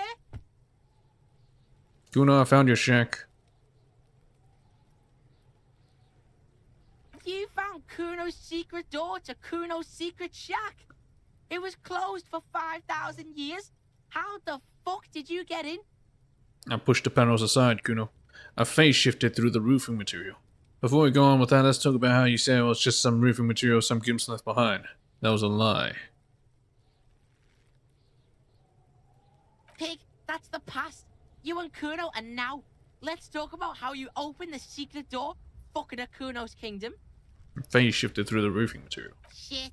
Get the fuck out of here. You can't do that. He can't do that, Kuno. He's trying to fuck at you again. Pigs can't displace. Can't do that teleport shit. Oh, but I'm a grand mage. How did you like it in there, pig old boy? Kuno's got a lot of cool shit there, right? What's with the pig head? Oh, that? Kuno decapitates pigs. That's just a Kuno demo tape. Are you trying to send me a message of some sort? Demo tape? Like some kind of musician? Cool pig head, I liked it. I got one too, this one. But you hit is shit. What? What is this shit? Fucking on yourself. This is weird level shit. Kuno doesn't go there. Fuck your shit back to normal. What is this? Well played. No one saw that coming. Found a plate covered with powder residue. Know anything about it? That's That's where Kuno gets his daily hit of electric. Kuno Shazam. Kuno rides the fucking lightning in there, pig. Bet you'd like to ride the lightning too, wouldn't you? You feel tired and old, but you could have that sparkle in your eyes. Must be the tuber magnosolum, Kuno. It's a vitamin, pig. Don't you know anything? He looks at you like you just pointed at the sun and asked what it was. It's magnesium, right? Yeah, it's the mag. You fucking need that shit to stay on top of your game. Kuno goes through like a tube a day, rips mag like a motherfucker, and you could use a battle. Probably. Oh, don't teach him, Kuno. He's gonna use it against you, Kuno. Come on, it's just magnesium, don't miss a fight. I know all about magnesium. I rock it all the time. You're not getting this, pig. It completely takes away the hangover. It's like you didn't do anything. Like you stayed home playing with your choo-choo. He looks at you, eyes bulging. Fuck you, pig. Don't do mag. You're gonna OD and you're gonna fucking die. Is that my code up there? Pretty sure it's mine. Is it? You got pretty fucked. Kuno's surprised you've still got your head after all that. After all, what? Don't sweat it, drunk pig. Kuno will keep your nasty secrets. Kuno's not snitching. Not even to me. He's saying you climbed up there. He probably saw you do it. That explains the calluses on your hands. You scale the side of the building, entertaining the local kids. Could I get into the harbour from the roof? Of course you fucking can. How do you think Kuno made all the docky boys his gimps? Just gotta fly, pig. Is that it? Easy. Gotta jump to get in there. At my age, in my condition, it's easy. Not for you, pig. Kuno can't wait to see you get all scared and shit your pants. Kuno can't wait to see you shit your fat pants. That's all there is to it then. Don't be a pansy. Just jump. Physical instrument. Good call, Pigmeister. Don't come and talk to Kuno about his kingdom. No more questions about the crime Yeah, scene. the kingdom of Kuno? Yeah, whatever. Kuno doesn't give a shit.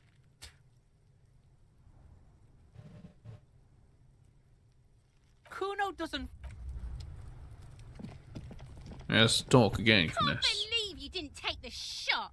Her knuckles have turned white, holding on to that fence. She's been here for days, seething.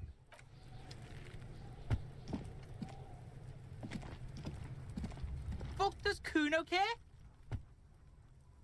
Empathy. He's on your crime scene, bossing you around. And he's been here for some time too. This is where he hangs out. You have to get more out of him. He could be useful. Kuno, you must have seen all kinds of things throwing stones here. Want to help the RCM bust the murderer? Kuno, listen, I know this boundary pushing thing is new to you, but it's old news for us grown-ups. Hey, Kuno, think you can turn the Kuno down for a moment and talk like normal people? No. Get your snout out of Kuno's ass. Kuno knows how hard Kuno pushes it. Kuno pushes it hard level. You should give up, Popo, or the Kun will keep fucking it out of you. You okay, Kuno? The Kun has her confused. That went wrong. He took it as a compliment. Then he had a minor seizure. Okay, I'm off. Kuno doesn't fucking care.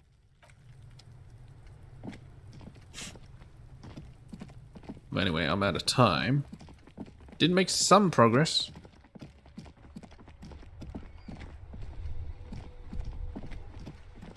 Let's see if I can actually talk to her again about the curse. Actually, I can talk to the daughter. Hello? I forgot your name. The lights are so I know. pretty when it gets dark.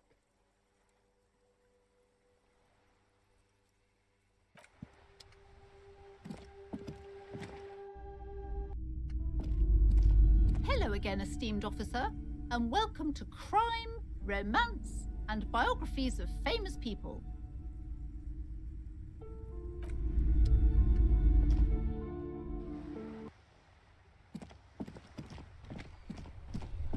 No, yeah, I'm out. I'm out of everything. Catch you guys next time. Same game.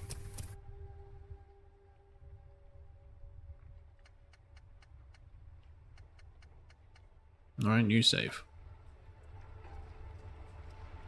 I got $3.90. I'm well on my way to paying off my debt.